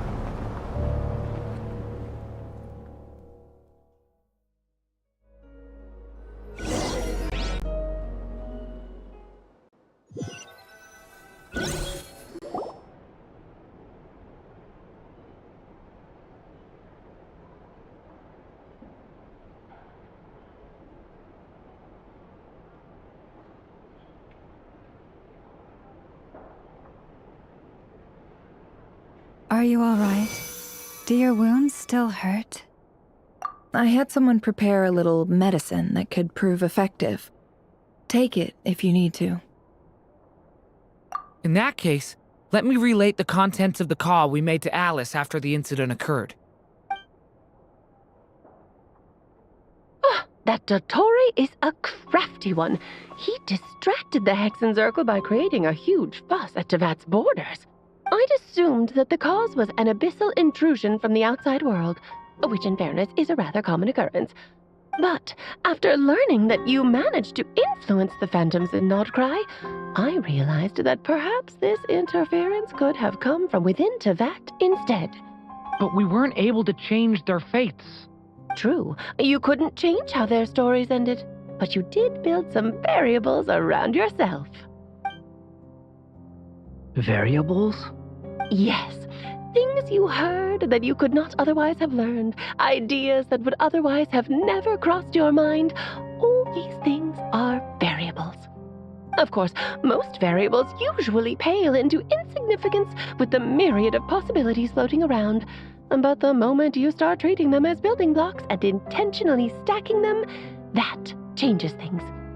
That's what Dottore did, and it's how he created the necessary conditions so that when you activated the portal tonight, it played right into his plan. However, we have no way of knowing exactly what he did. Yeah, we also need to ascertain Columbina's status. And that about sums it up. As I suspected, Dottore has disappeared completely. If it's any consolation, he wasn't able to control Columbina as he might have wished to. Oh no! What? She did what? All we saw was Dottore appeared and used some kind of power. The next thing we knew, he and Columbina were gone and you were falling into the sea.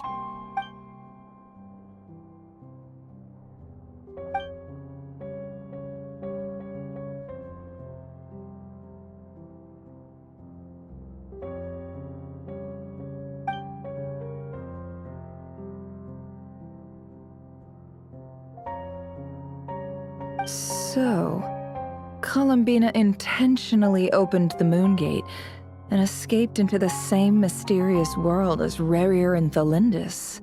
Sounds like bad news.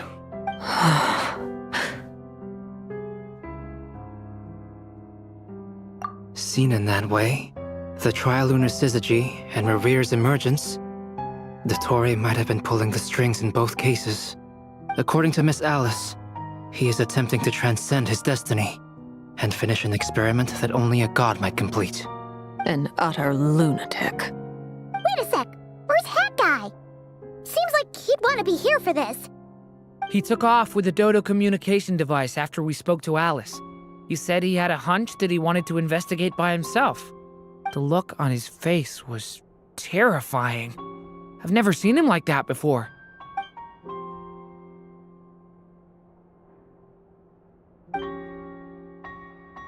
I'm back. Hat Guy!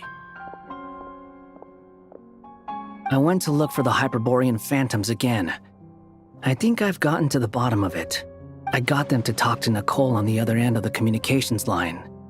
Turns out, the history they describe is different from how Nicole remembers it. Really? But how? Surely Nicole can't have been wrong. Because the phantoms are the ones who are deceived. They speak of a savior who appeared in their history. One who never should have existed. This savior promised to create a new moon within the false sky, and even bring back their moon goddesses. Foolishly, they believed in him, and told him everything he wanted to know about the moons. It's obvious that this was Dottore's doing. Now you mention it, the first time we entered the Hyperborean ruins, we heard the phantoms discussing their history, and I remember Nicole commenting that something sounded a little strange. But Dottore shouldn't have been able to get in there in the first place. He didn't. Nicole said that this was an anomalous state triggered by disruptions in the causal connections between phantoms from the same era. The variables that Dotori put in place were substantial enough that they even affected phantoms that he never met. So it's not that their memories were unclear. They'd been tampered with. That's exactly the possibility Dotori was trying to manufacture. He turned these variables into knowledge and engineered the situation so all that knowledge would fall into his hands. Then, he harnessed that knowledge on Moon Prayer Night to truly create a false moon. How is that even possible? To be precise, he exploited a weakness in the way the spell works. The spell senses Kuvaki to detect the moon's location. So, as long as the false moon more strongly resembled a moon than the frost moon beyond the skies, the gate would teleport Columbina to the false moon's location. In other words, to Dotori's side. Once he had her under control, the teleportation spell remained active, and he manipulated her power to seize both moon marrows. At that moment, the moon marrows disappeared right before our eyes. It was already too late, even as we were leaving the ruins. By then, Dottore had already amassed the power of all 3 moons. So, where does that leave us? What do we do now? I'd certainly like to know what Her Majesty thinks, now that the concerns I expressed to her have come to pass. But we cannot simply sit and wait for her to decide the matter. And in any case, it is not the Fatui Harbinger Damselette who sees us as her friends, but rather Columbina Hyposelenia. If, even in such extreme circumstances, Her Majesty will not lift the prohibition on Harbingers drawing steel against one another, then I will do as my heart demands. I will fight as Peruware instead. Oh, Arlecchino! Time is short, so I'll make the first move.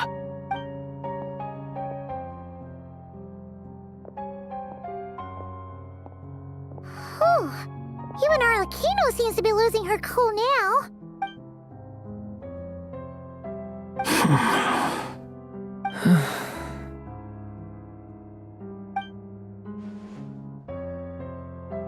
All right. Lose those dejected looks for a moment and let me get a word in. It looks bad, I won't lie. Very bad, in fact. So Dotori's pulled some real dirty tricks to gain the upper hand. For now. And yeah, it's to the point where even the mages say that his variables have affected destiny. I'm not so sure, though. Many have told me that Tevat's destiny is fixed, and that does appear to be the case. Well, what makes Dotori so sure he'll be the exception? And since he was able to stack these variables up, who's to say we can't do the same? You of all people should not be discouraged, traveler from afar. This isn't over yet. And you're not alone in that. Everyone here does, whether they've spoken thus far or not. But none of us are the type to sit back and wait for the sun to shine again. That's exactly how a knight should roll. If they knock you down, you get back up and get back in it. Don't forget, Honorary Knight, you're a legitimate member of Mondstadt too. Mark is right. This is far from over. Dotori's already way overdue a butt-kicking given his past shenanigans. And after this, he's earned himself a double dose. That's what I'm talking about. How's everyone else feeling? I'll use Kuvaki to investigate Columbina's whereabouts. I am not ready to give up either.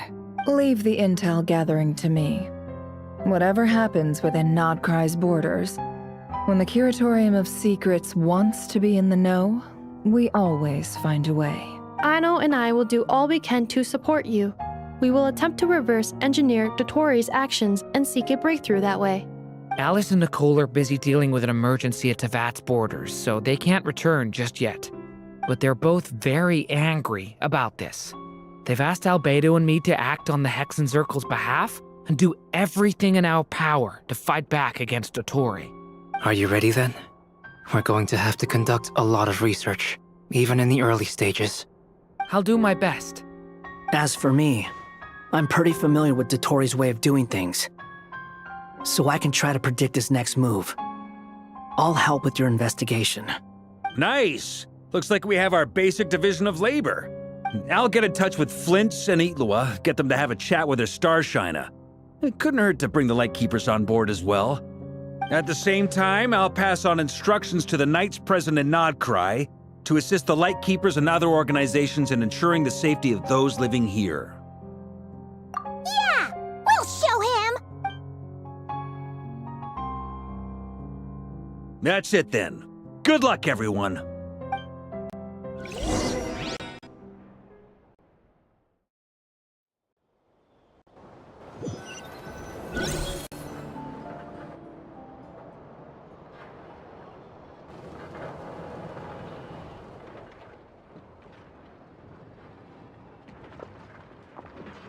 I never thought that Columbina would become my real name. It went from being a Fatui code name to something my friends call me. And remember, come night or day, the moonlight shall always connect us.